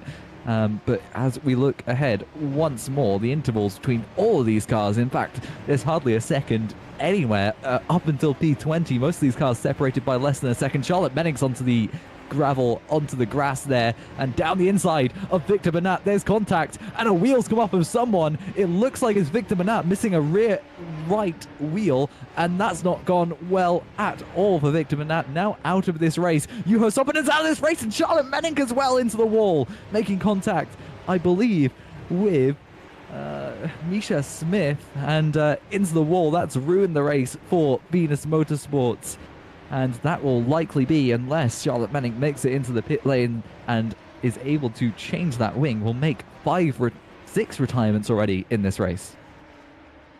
Absolutely, and we had... sorry to cut you off. And Menning is going into the pit lane, of course, to fix the front wing, and this would be the 7th retirement, I think. We had Andrews, Desave, Glamset, and I think Sopinen on the first lap. We did see James Knox retire his 2nd retirement of the day. Not a very good round for him, this one, especially coming off of his Superlights debut for Fusion, coming back to Formula Sprint 2 duties. Not fairly successful, unfortunately.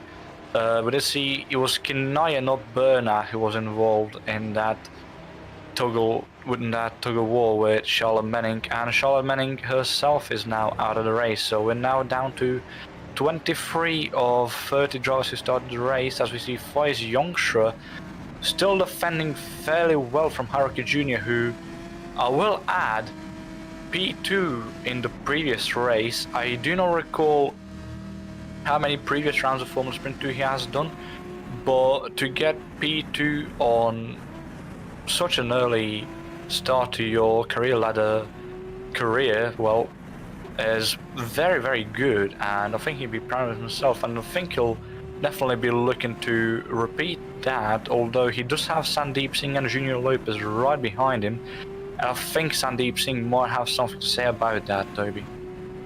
Yeah, he's desperately trying to make up positions, Singh. He's managed to pick off, as we say, he's managed to pick up a couple so far, and obviously has quite good straight line speed. Junior Lopez unable to get anywhere near him down the straight, but of course under braking then, Lopez does have the advantage, closes straight back up. But you can just see, even though he's in the slipstream here, Lopez, Singh is just able to creep ahead with perhaps just a little bit less downforce as we head through turn 3 and into turn 4. And Patterson then still only 4/10 to the good from Vakuinov, and I think Vakuinov and Patterson are going to be battling for the vast majority of the rest of the race. It looks like Robbins just doesn't have the pace to stay with them, Alex. Yeah, you can see why they're calling it the Monaco without the walls. It's incredibly difficult to overtake in majority of places on the circuit. There's a couple of good opportunities in turn 1 and turn 2, but other than that, it seems like Sandeep Singh here is especially struggling to get past Haruki Jr., who's been stuck behind now for a couple of laps, which might be a testament to Haruki Jr.'s pace as well, being able to keep the championship leader behind him in race 2, and like you said, P2 in race 1, but they are slowly catching Tice Youngstra, who's actually gained a 1.2 second gap, which it's quite a lot when you look at the rest of the gaps of the field. You know, you're looking at about half a second between most of the cars on track currently, and that's even the larger intervals, and most of them will close down onto the straights, but it's just going to be a train that develops. And as you can see, there's many cars on this one straight so close together and yet unable to make any positions, none of which going side by side. One of them, I believe that was David de Vries, pulling out to fill the mirrors of a Cap clay car, but other than that, unable to go for any move of any kind into turn 3 or turn 1. So yeah, but this could be an opportunity for Sandeep Singh. Sandeep Singh tries to get the better exit out of turn 2, gets the slipstream heading into turn 4, through turn 3 as they go, but yeah, into turn 4, you're not going to be making moves here. Haruki Jr. is struggling a little bit, keeping the rears on the track, keeping them pointing in the right direction, but other than that, not much going on, Lorenzo. No, Sandeep is very close to Haruki, but this is not a part of the track where you can overtake. And I will say, if memory serves me correct, the gaps, although they're still all within a second or so, they're very much closer, the gaps from the last race, but the trains that have formed on track are very much longer. We didn't have a train from P2 all the way down to P8 last race, but now there seems to be a fairly sizable train from P7 all the way down to, what position would that be? P15, I would say, P14, and that's very interesting to see. And I don't know, the top 5 seem to be fairly comfortable in their own little world in front, and with Haruki Jr. struggling to overtake Tice Youngstra, I think the top 5 are just going to be duking it out between themselves. Although behind them anything can happen, as we did see Pishan with Denley and Van der Smissen then. Van der Smissen might consider something here. Is trying to go on the outside of Denley, but Denley doesn't particularly leave him much space, at least it looked like that from my angle, but I might be wrong, and Van der Smissen definitely can't overtake here. So... oh, as he goes right, and there's one to Amala, and he's been hit by the other VMS of David de Vries, and Shilagi is now sailed through into points on his home Grand Prix, and Tuamala will be carrying on. He definitely has some damage. David de Vries in P16 has no front wing, so we'll have to pit for that. So that's very interesting. We didn't quite catch what happened there. Did Tuamala get too much of the curb? Or did he just get tapped? We didn't quite see, or at least I didn't, as we were focusing on the car in front of Tuamala. I think he just got sideways on the curb, and of course de Vries had nowhere to go at all, and with Tuamala fully kind of sideways to the track, there was nothing that de Vries could do in that situation, and obviously lost his front wing. I think probably Tuamala's got a lot of damage, but is able to continue, and he's not that far behind points as Singh looks at the inside of Junior, but nothing doing there. And I think Singh is probably too far back from the battle for P3, which is a train with Rochav, Robbins, Travinsky, Youngstra. So there's 4 of them there involved. But this is the closest pack in the current, well, it's the closest battle on the grid, I suppose, right now. And Singh trying to find his way past Junior as best as he can, with Lopez sniffing around to pick up any pieces if they happen, Alex. Yeah, but it seems, apart from the couple of incidents we've had, not much passing is happening in this race. I mean, we're halfway through, and I can only remember a couple of overtakes as Justin van der Smissen again tries to attack Alfie Denley, but nothing's coming of it. We're seeing a little bit of side-by-side action between the Blue Horns Racing and the VMS car, but nothing else is really happening. Oh, and someone's gone off. I think that was Victor Bernat going quite wide there as Magnus Ockenhaug takes a look at the back of the VMS car. And onto the straight, Ockenhaug has a pretty good looking opportunity here. He's closer than the car ahead is, or at least the car of Justin van der Smissen is closer to Alfie Denley. So Ockenhaug might have a nice slipstream opportunity to try and go for an overtake, but he seems to have lost most of that advantage he had through the final corner. But further ahead, it looks like Maciej Piszkan is on the back of Junior Lopez, but not close enough to make a move. And it's the gaps aren't even closing along the straights. They have so much of an advantage of the slipstream of the car ahead that they aren't able to close the gaps at all, and it's remaining relatively constant. Junior goes wide into turn 2. Singh tries to keep that inside line and does have the better exit, but it's just not close enough to try and make a move at any point on the circuit, let alone into turn 4. So I think, at least at this rate, unless major mistakes are made like that from Maciej Piszkan going onto the grass, not much position change is going to happen here to Lorenzo. No, absolutely. And I think one of the factors here, we didn't mention during qualifying, most of the drivers on laps after, well, any lap during qualifying, a lot of drivers had yellow sector freeze. And I think, especially with cars around them now, the dirty air especially makes them even more so slower in sector 3. So anything they can gain on the front straight with slipstream is just gaining back the time they lost through dirty air through sector 3. And sector 3 seemed to have been the slowest corner for most drivers, and it's brewing so again as we see Sandeep Singh. Look at the gap between him and Hariki Jr. now, and now he's going to close down massively with the help of slipstream. The dirty air is not doing any of the drivers any favors here, Toby. It's not. They're unable to stay, I've mentioned it a couple of times, stay close in that middle sector. When you get to the final sector, when the overtaking opportunity presents itself down into turn 1, they're just not close enough for the slipstream to be strong enough. And we obviously saw the slipstream fest that was Belgium. This in start. Whoa! What's happened here? Sandeep Singh has just biffed. Who was that? It was Haruki Jr. has just been knocked around by Sandeep Singh. I don't understand what happened there, and I will need to see a replay to work out what happened. What on earth is going on here? So Singh comes through normal racing line. He's got sideways, and Singh's just pushed him round. Was he just not on the throttle or something? I do want to see, sorry for cutting in, but I do want to see Junior's input, because what this reminds me of was lap 1 of the previous race where Gillet got tagged around in the same place. He's got no throttle on. He's got no throttle and no brake. He's got no inputs other than steering in.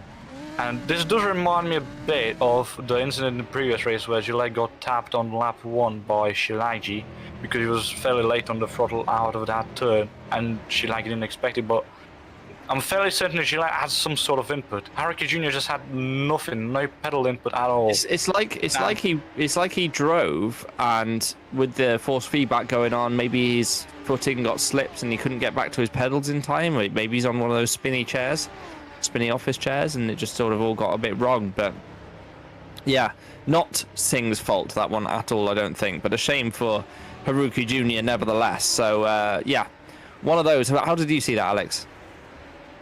It was just a bit weird. I mean, for Singh, obviously, you expect the car ahead of you to put the right foot down, put it to the floor, and there was just nothing. So I think for Singh, that was truly unfortunate. He has since lost the position to Junior Lopez, who was waiting in the wings for an instant, like you said, Toby, and has picked up that P7 position. But it was just a bit of a weird incident that's happened, and honestly, it's probably one of the most interesting things we're going to see all race as we continue to watch the train of cars navigate the circuit. And I think a pretty good analogy here is that they are actual trains running on rails, all following the same racing line and not really coming off it. I say that as Siagi goes off the track by quite a margin. Again, in the third to last corner, so Siagi struggling a little bit to keep it within the confines of the circuit. But once again, I would imagine we're going to have an eventless straight. Magnus Ockenhaug wasn't close enough to Justin van der Smissen. Justin van der Smissen's not close enough to Alfie Denley to make a move. And the gaps seem to be remaining relatively constant along the straight once more. If you take a look to the front, Craig Patterson has grown his gap to Bobby Vakanov to just over half a second now, as I believe Victor Manat was going quite wide. Haruki Jr. attacking Mikael Tuamala now into turn 1, into turn 2. They go, Haruki Jr. hoping for a better run in turn 2 this time, and will be putting the throttle down in pursuit of Mikael Tuamala. Through turn 3, they go in the slipstream along to turn 4. Yeah, move's not going to happen there, and Haruki Jr. will be stuck behind Tuamala for what seems to be the rest of the circuit, and quite a while longer if he keeps making mistakes like that, going off the circuit and struggling on that uneven surface, Lorenzo. Absolutely, and while Haruki Jr. is not able to make a move on the cap plane in front of him, I want to take our attention to the other cap plane, Junior Lopez, who we did see Haruki Jr. very much trail behind Faiz Youngstra, and it looked very tactical. The gap kept on increasing, and it seemed like Haruki Jr. was just content staying in P7 and wasn't chasing P6 or further. And now that he's out of the way, you would think that Junior Lopez would be trying to close the gap down on Faiz Youngstra, but he's not. In fact, the gap seems to have increased between Lopez and Youngstra, and Singh will be very much frustrated with that, because we just saw the graphic for 5 laps remaining flash by, and Singh will want to get past Lopez as soon as possible if he wants to get into the top 5 for this race, Toby. Yes, there's not many laps to go for that to happen, and yeah, it's one of those where time is probably going to be against them if that's going to happen. But if you look at Vakuinov, he's only been 5/10 back of Patterson for the entirety of this race, and is he biding his time, or can he not quite get close enough to make that move? Patterson's been driving very well and would love a win. I absolutely know that for a fact. You know, he is not had even a podium this season, has come for a couple of interviews, and we do know he's had victories in the past. But yeah, this would be an absolutely stonking result for the returning Craig Patterson, who missed the last 2 rounds. I mean, he basically sort of quit the series and now has rejoined for Priority 1. And yeah, he is going to try to cling on. Vakuinov, definitely the only person that could probably challenge that right now. Rochab is 2 seconds back, with Robbins a further second behind, and there's a couple of cars there battling away, but still the closest battle is, well, it's probably from Denley backwards, isn't it? There's a gaggle of cars in P10 onwards that are quite close. Ockenhaug's very close to Van der Smissen as they're coming through the final corner as well. So plenty happening over the last few laps here, Alex. Yeah, I'd be quite interested to see the position deltas here and what position changes have actually happened. So I imagine a lot of drivers here have only gained 1 or 2 positions, and that'll be from the incidents that we've seen out on track. And if we can get those up, that would be amazing. But as we watch this, I don't really want to call it a battle, but this train for P10, they're just filtering through the circuit. I would imagine that's how it's going to be for the next couple of laps, although with Justin van der Smissen making a slight mistake there and losing a bit of time to Magnus Ockenhaug. That's probably about as interesting as it's going to get as we navigate through turn 5 and into the chicane. Magnus Ockenhaug has closed that gap quite a bit, fills the mirrors into the chicane, but nothing else is going to go on there. We do have 7 retirees. That number's not grown for a number of laps now, which is nice to see.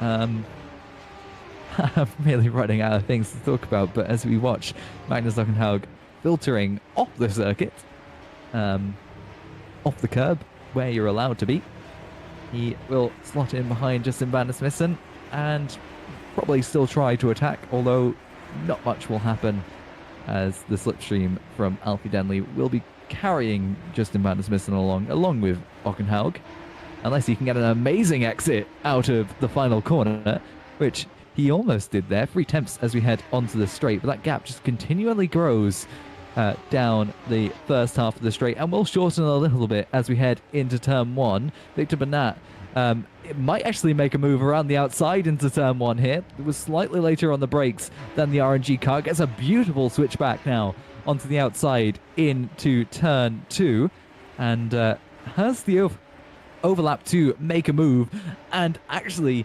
does get the better braking, has the inside into turn 3, and this is a lovely sequence of racing from Victor Bernat and Siagi there. And in fact, Bernat was able to make the move. The RNG car looks down the inside into turn 4, looks around the outside into turn 5, but that move seems secure for P13 for Victor Bernat. No, it is not, and they're onto the grass. There was a tiny bit of contact as Siagi touches the back of the Scuderia Freccia Nera car, but that battle has tamed itself a little bit, and that was a lovely sequence of racing we saw there, Lorenzo. Absolutely, and I can speak subjectively a bit here, as I've brought Mark into the series as well as Victor. That was very, very nice to see. Fairly clean and very good battle, and as you see, Mark is trying to get back that P13, and I will say, even though there's only 3 laps left, never mind. I was going to mention how Haruki Jr. has gone past Mikael Tuamala and might look to get back at Bernat and Shilagi, but Tuamala seems to have gone back past Junior, although the gap is very, very small, and he doesn't have anywhere to overtake him yet, although we do see them around in the final corner there in the background. Tuamala's got Junior right behind him, and Vicentievich didn't look far behind them either, and he's not. And Junior might try something, and no, Tuamala defends the inside very well, and Mihailo Vicentievich might have something to say here as well as Joe Gillette. And will Maharuki try something on the inside here? No, Mikhail defends the inside fairly well, and Haruki has nowhere to go, not enough space on the outside to go into and try and make a move, and I think he's going to be stuck behind him now for the rest of the lap, Toby. Yeah, he is. Well, I'm looking at the cars behind though. Vicentievich, I should say, is right there as well, and this is for the final point, of course. So this is worth something to these guys, and yeah, Joe Gillette in 18th can, we know, on his day be very quick. So we'll be looking to try and get by these and attack Tuamala, but he potentially could run out of time, especially if the cars hold him up in front as well. Especially Vicentievich seems to have dropped slightly off the back of Junior as we come towards the final sector, and it's going to be the last lap then that we enter. Vakuinov not close enough to Patterson to make a move down into turn 1. That was the one I was interested in seeing. He is not going to be able to make that move. Patterson looks like he's got this under control. That was probably the last available opportunity there, Alex. Yeah, and Patterson, I think, only now has to keep it on circuit and keep it relatively clean. Not allow Bobby Vakinov close enough to make a move at any other point on the circuit. Lap traffic up ahead for Craig Patterson, but that should be no factor now onto the last lap as Victor Bernat takes P13 further back and is still battling with that RNG car just 2 laps later. But we'll continue watching, I believe, Craig Patterson for now, heading into the chicane for one final time here at Hungary, leading the pack away and is gaining quite a sizable gap on Bobby Vakinov on the last lap here. A bit squiggly with the rear end, but other than that, holding on nicely as we head through the last couple of corners for Craig Patterson here. And he's kept that gap relatively consistent. He's been quite consistent with his lap times as we head through the third to last corner into the penultimate. Bobby Vakinov tried his hardest, but just wasn't able to catch up and wasn't able to close the gap enough to get past Craig Patterson for the win. So from a reverse grid pole across the line comes Craig Patterson to win here in Hungary ahead of Bobby Vakinov and Kurt Rochov. And that's absolutely lovely to see, I would say, after the start of the season that Craig had and leaving his permanent drive at priority 1. I would say his early season look was reminiscent of Mike Bell's last season, but to see him on the podium and to win as well on his first appearance on the podium this season is absolutely lovely. And I do want to see if there's any battles in the back, or has everyone crossed the line. Will there be a battle for P15, or has Tuamala already crossed the line? It would appear so. Yes. And Mikhail Tuamala does remain P15. Misha Smith is already in the pit lane. I don't think that... Oh! Alright. Doesn't appear Haruki Jr. was very happy with his outcome of the race. But I think everyone has crossed the line. I think all the positions are sealed, and yeah, I think this has been a somewhat interesting race, I would say. Definitely not as many battles as we would have hoped for, but that's the nature of this track, really. And I'd say with the battles we did see, they were very, very good. So I guess we can round out the race order after Johannes Lepit is the final car to cross the line. Yes, Craig Patterson wins the race, with Bobby Vakunov and Kurt Roitschov rounding out the podium. And Danny Robinson Vice Youngstra on, if I'm correct, his return is P5, Philip Chavinsky P6, Junior Lopez and Sandeep Singh P7 and 8, Mateusz Pishan P9, and Alfie Denley rounds out the top 10. Justin van der Smissen in P11, Magnus Ockenhaug P12, Mark Shilagi in his home race gets 13th and some very good points that he'll be happy with. Victor Bernat in P14 and Mikhail Tuamala wins that battle for P15 and the last point over Haruki Jr. Mihailo Vicentievich in P17, Joe Gillette in P18, Misha Smith in P19, Mane Manikandan in P20. In P21, Caroline Harvey, and the last finisher of the race, Johannes Lepit. And then our DNFs for this race, David De Vries, Charlotte Manning, Kadrek Kinalja, Juha Soppinen, James Knox, Christian Glamsetter, Remco de Zeeuw, and James Andrews. Right, so we have completed 2 more races in Formula Sprint 2. Another victory then for Sandeep Singh in the 2025 season, and I think he is pretty much almost home and hosed at this point. So yeah, good stuff from Sandeep Singh. We'll drag a couple of people in for interviews once the interview room is populated. But Alex, that was fun, wasn't it? 3 of us. We've had worse commentated races, that's for sure. I enjoyed it. It was just something a bit different. I don't think we'll stick to this as a formula, but yes. No.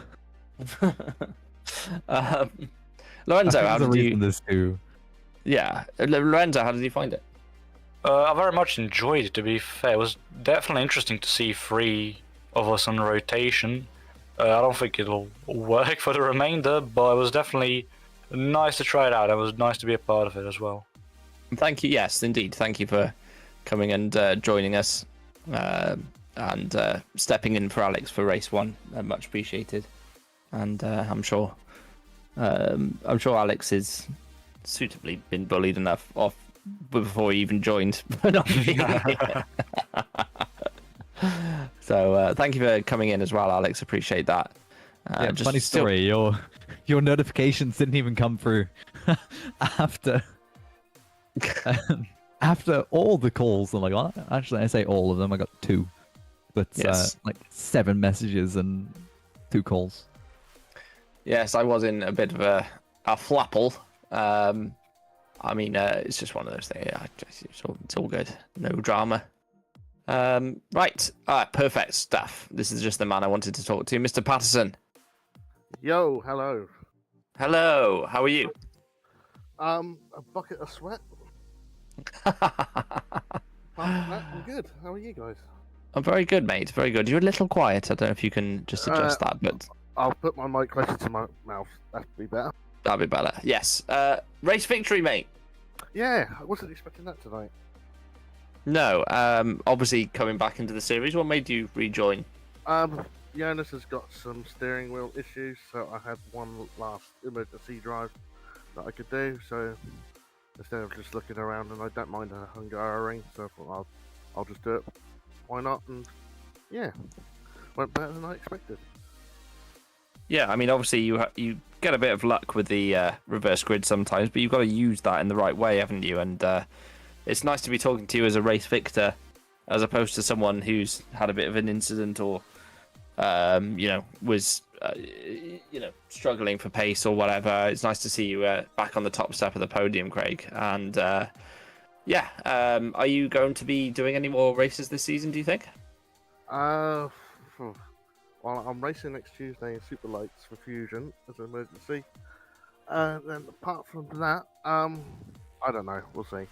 But this has definitely given me the bite to come back and pick up where I left off. So we'll see. I'm not ruling anything out, but I'm not looking to it. But we'll see. Fair enough. Do either of you have any questions for Craig? I wouldn't say I do. What about you, Alex? Questions? I don't do interviews. That's not my thing. I think we've asked I love just you, about Craig. everything we've got for Cheers, Craig, mate. honestly. That's fine. No offense to you, Craig. I'll wipe my feet. I'll now go be on my way. Thank you for coming in. Congratulations, mate. Cheers, guys. Bye bye. Right, Mr. Singh, Hi. how are You you? actually want an interview this time. Last time you were just talking. Sure, yeah, I'll take one, yeah. I mean, it's tough. You can't join wait here for an interview and not expect to get dragged in. I was just went to say congrats to a couple of guys. Tough. Here you are. Race 1, easy peasy. I think it was like 18 seconds you won by in the end, which is crazy. Talk us through the prep for this one. I'm still injured from football last week, which so I only started doing laps yesterday, like 20 or something, and then it was still hurting yesterday, and then today I just took some painkillers and drove. The gap was fake, to be honest, because I know what games he was playing behind me. He was just basically driving slow on purpose, whoever it was. Okay, what do you mean, whoever it was? It looks suspicious that he was on my ass. I can say that, right? Well, you have now. Well, so said it looks suspicious that he was on my ass in lap 2, sector 1, then suddenly just decided to slow and give me a second gap. And he was driving at that pace for the whole race, basically. Whoever it was, I don't know. I didn't even see what the name was. That's It would be Haraki Jr. That's the same person who you had a bit of a tussle in race 2 as well. He was holding up the pack behind himself, which was you, Jr. and basically everyone else. The guy who does throttle out corner, yeah, that guy. Yeah, what happened there? Like, did you? He didn't throttle out the corner, basically. You can see. Well, Yeah, he had no issues. He done his apex fine, cornering fine, and he just didn't go on the throttle. So it was very dangerous of him to do that. I got damage from it in the end. Was the damage massive or was it bearable? Yeah, it just meant just couldn't get close to Junior when I was following him. Just had nothing from the front. So I was just stuck to 8th, basically. I think that's where I finished, so there was just nothing else I could do. Because we did see the... Yeah, sorry, Toby. No, go on. No, I was just going to mention how we did see the telemetry on the replay after the accident happened. We did see it was fairly loose on the rear, but once he stabilized, he just had no pedal input at all, no throttle or brake. So, I don't know. It was a little loose, but he did that earlier in the race and throttled through it. Fine. And this time he got a little loose, saved it, and then spent about, I don't know, like 1.5 seconds not using any inputs, just steering input, and didn't put the throttle on. If I get a penalty for that, it is what it is, but that's just what I think that happened. And I've checked back on the replay, and that's what happened. It's actually. not on you, mate. Yeah, 100%. I think that's just a race. Can I say it's a racing No. incident? I don't know. I don't know. It's definitely an odd one, and I feel You like can't me do the saying it's a interview racing here. incident is the reason I'm not part of the disciplinary committee. Well, it's for me. It's very simple. If you're driving completely different to any other lap that you have, whether that's braking massively early, It's on you. or it's on you. So It's Sort of like it's he an odd one. brake It's checked an odd about one. the brake check or something. Like exactly, that's exactly it, No. isn't it? So Yeah, it's the same Would it- effect, isn't it? yeah, Something similar did happen in race 1. I did mention on the broadcast as well, where Gillette and Shilai had a bit of a tussle on lap 1 in the same part of the track. But from what I remember, Joe did have telemetry input on pedals, and Haruki just didn't. So it's definitely an odd one. I don't recall that happening from my time being in this league. No, I don't either. Cool. All right. Anything else to add, Sandeep? No, I mean, okay, so now it's summer break for me. I can rest my foot now. I'm still. So basically, I was meant to drive Super League last week, and then Wednesday I injured myself playing football. I couldn't put any pressure on the brakes or walk properly, and then that's why I just done very limited practice for this round. I'm happy it's summer break. I won't be here for Monza. I've got something that week that's important, and then I don't even know when. I don't even know which race I'm doing after that. Because middle of September I'm also away as well, so I don't know when I'm back. Well, I mean, it'll make the championship a bit closer because you're leading by however many points a country mile is right now. Yeah, So. I mean, I don't know what's happened last like 3-4 races. Like after Canada, it was close in the championship, but it just feels like people just mentally imploded. Well, behind some me. got banned, didn't they? Well, that's just if you're not behaving properly, you can't just. No, doesn't it's just matter no, how- it's fine. It's fine. It's just what's happened. Yeah. Well, like in terms of the other guys that I was fighting with at the time, so I was like with Junior and with Casper in the championship from like Canada, and then I don't know what's happened to their driving. Some holidays, Although in it. Junior You know? seemed to have come back on form today, but I know he missed around as well. But yeah, it's made things a lot easier and less stressful after the summer break. And Junior, if he put a run together, would be right up there. But he had Japan with technical issues, and DNF and did not start at Germany as well. So he's had 2 rounds that he didn't score when he was. He also when he didn't was start present. today. Yeah, and then Britain didn't even turn up. So yeah. Oh no, sorry, we were talking about Junior. I was talking about Casper. No, yeah, Junior Lopez, I'm on about. Yeah, Casper Koritz, yeah, as you say, is absent today. I do think some people are on annual leave. Crikey Moses, I've been working too long. Annual leave. Yeah, we've been working too long and coming up to retirement. On holiday, I should say. But anyways, thanks Alex, Toby for broadcast today, and Lorenzo. I think it's your first time on commentary. I don't know. In FS2. I've done FS2? for FS2 absolutely. I've done Formula Sprint 1 Brazil last year. I've done Academy this year for Valencia and Donington, and I think I did one more FS1 race. I'm not sure, but this is the first time in FS2. Oh, okay. Well, I hope you enjoyed the race. And yeah, I mean, good. Thank you for broadcasts and stuff, and I'll see you guys back after the break. Nice one, Sandy. Thank you very much, mate. Right, You sounded last one really then. Welsh there. Thank you, Bat. I'll carry on if you like. Shall we bring in Kurt Rotjav? Done. Kurt, how are you? Podium race 2. Talk to me. Exhausted. One word. It's complete hell what happened there, for sure. The fronts weren't liking that, for sure. Definitely 200% harder than was Spa, for sure. Also, I was racing with an injury. Morning I pulled my lower back, so yeah. I was quite uncomfortable behind my rig, so yeah. At least I got the podium, so very good. Very good. Yeah, and P6 in race 1 and Yeah. P3 in race 2, so plenty of points, which obviously Could have done better. yeah. But yeah, Hungaroring you just can't overtake, so.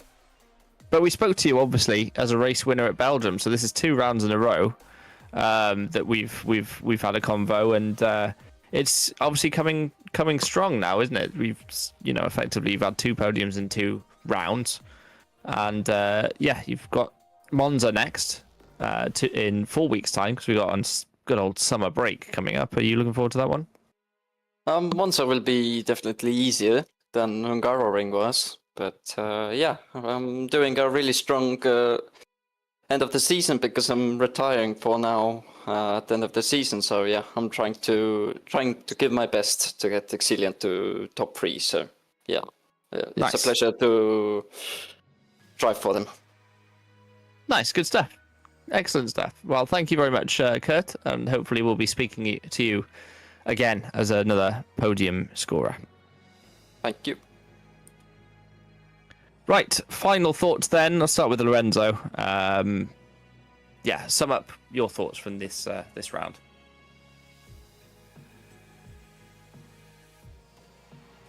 Hello, Lorenzo. Yes, apologies. For some reason, my Discord decides to do a funny thing sometimes while I'm looking for my favorite GIFs, where it just decides to cut out internet for 20 seconds while looking through them. Well, concentrate. Sum up your thoughts for this round. Truth be told, not many battles were, well, I can't say not many battles, not many overtakes were seen, but we did see many battles and we did see many interesting moments. Race 1, turn 1 with Lopez, Knox and Singh, and collision between Junior and Singh, and we also did some, well, fairly interesting battles were on track. Again, not many overtakes, but it was definitely entertaining to watch. I'd say pretty good round. For some, very good, like Craig Patterson, who's come back and won after having a fairly poor start to the season and leaving as permanent driver. Some, like James Knox with a double DNF, definitely looking on to the next round with more hope in their eyes, but I'd say as a commentator and as someone who was fairly neutral, I'd say, yeah, very enjoyable, and I'd say I'm very happy for this to have been my first commentary duty for Formula Sprint 2, even though I wasn't really expected, but very happy. Good stuff. Well, thank you for coming in and stepping in. Alex, final thoughts from you, my friend? Well, coming to race 2, I would call it parade 2. That was more what happened. We drove around the circuit, not much overtaking, couple of crashes. Par for the course, FS2 really. Normally a more interesting race, but this time we didn't really get an interesting one. What else have we got to say? Oh yes, Thursday, FS1, same track. Monday, you've got Academy. Might be Hungaroring. I don't. Same track. Yes. Awesome. Hungaroring. Then next Tuesday you have Super Lights, and the Thursday that week you also have Super League. Same time, same track. Not the same format for Super Lights and Super League. That's one race instead of 2. Yeah, that's pretty much that's it. That's Hungaroring. Any other closing remarks, Toby? Only that, only that I hope, I hope that it's resolved, that we have a proper season for the rest of FS2 and some of the drama has gone away, because we have had some problems this season, and to be honest with you, I try and stay out of that as best as I can, but yeah, it seems to have been a little bit better on track where the last couple of rounds, I suppose, but yeah, still some progress to be made, and hopefully we'll get there in the end. That's what I think. So, right. Thank you for joining me, Alex Foulkes, Lorenzo Aturovic Funcic. Need to practice that. Sorry, probably. I butchered mean, it. truth be told, I think you're the first person who's got it almost perfectly. So congratulations, you get. Okay, tell me how exactly to say it, and I'll get it right next time. You got it basically right, to be fair. Let's say it. Lorenzo Aturovic Funcic. Funcic. Okay, yeah, cool. Sorted. Yeah. Say it, see it, sorted. Or whatever the Oh, phrase is. please, no. I've had enough of that. I've been on the tube for so long while I was in London that Mind the Gap became a genuine vocal stim. Where did I say that? Oh, I see. I remember now. But yeah, I will for me. mind the gap between the train and the platform. Oh god. But yeah, it's not my last radio with Hungarian. I will be on commentary duties for the Academy race with Kurt Roychav, so that'll be interesting. I do wonder how many people will attend, because currently people are unable to sign up for the race, so it'll be interesting. Hopefully bigger attendance than Manico. If I remember correctly, Manico had only 13 people, which was the lowest attendance in the Academy Series this season. And not very nice to see. You could argue it's the holiday season or whatnot, but last year, I think the holiday season race was most in Czechia, and it had like 28 people. Fair. Right, well, I'm going to leave you guys. By you guys, I mean viewers. Thank you ever so much for joining and watching and listening.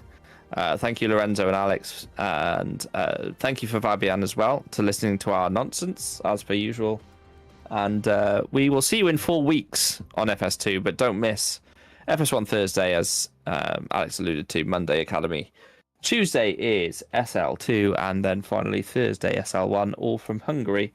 Until then, have a lovely summer break, and we'll see you soon.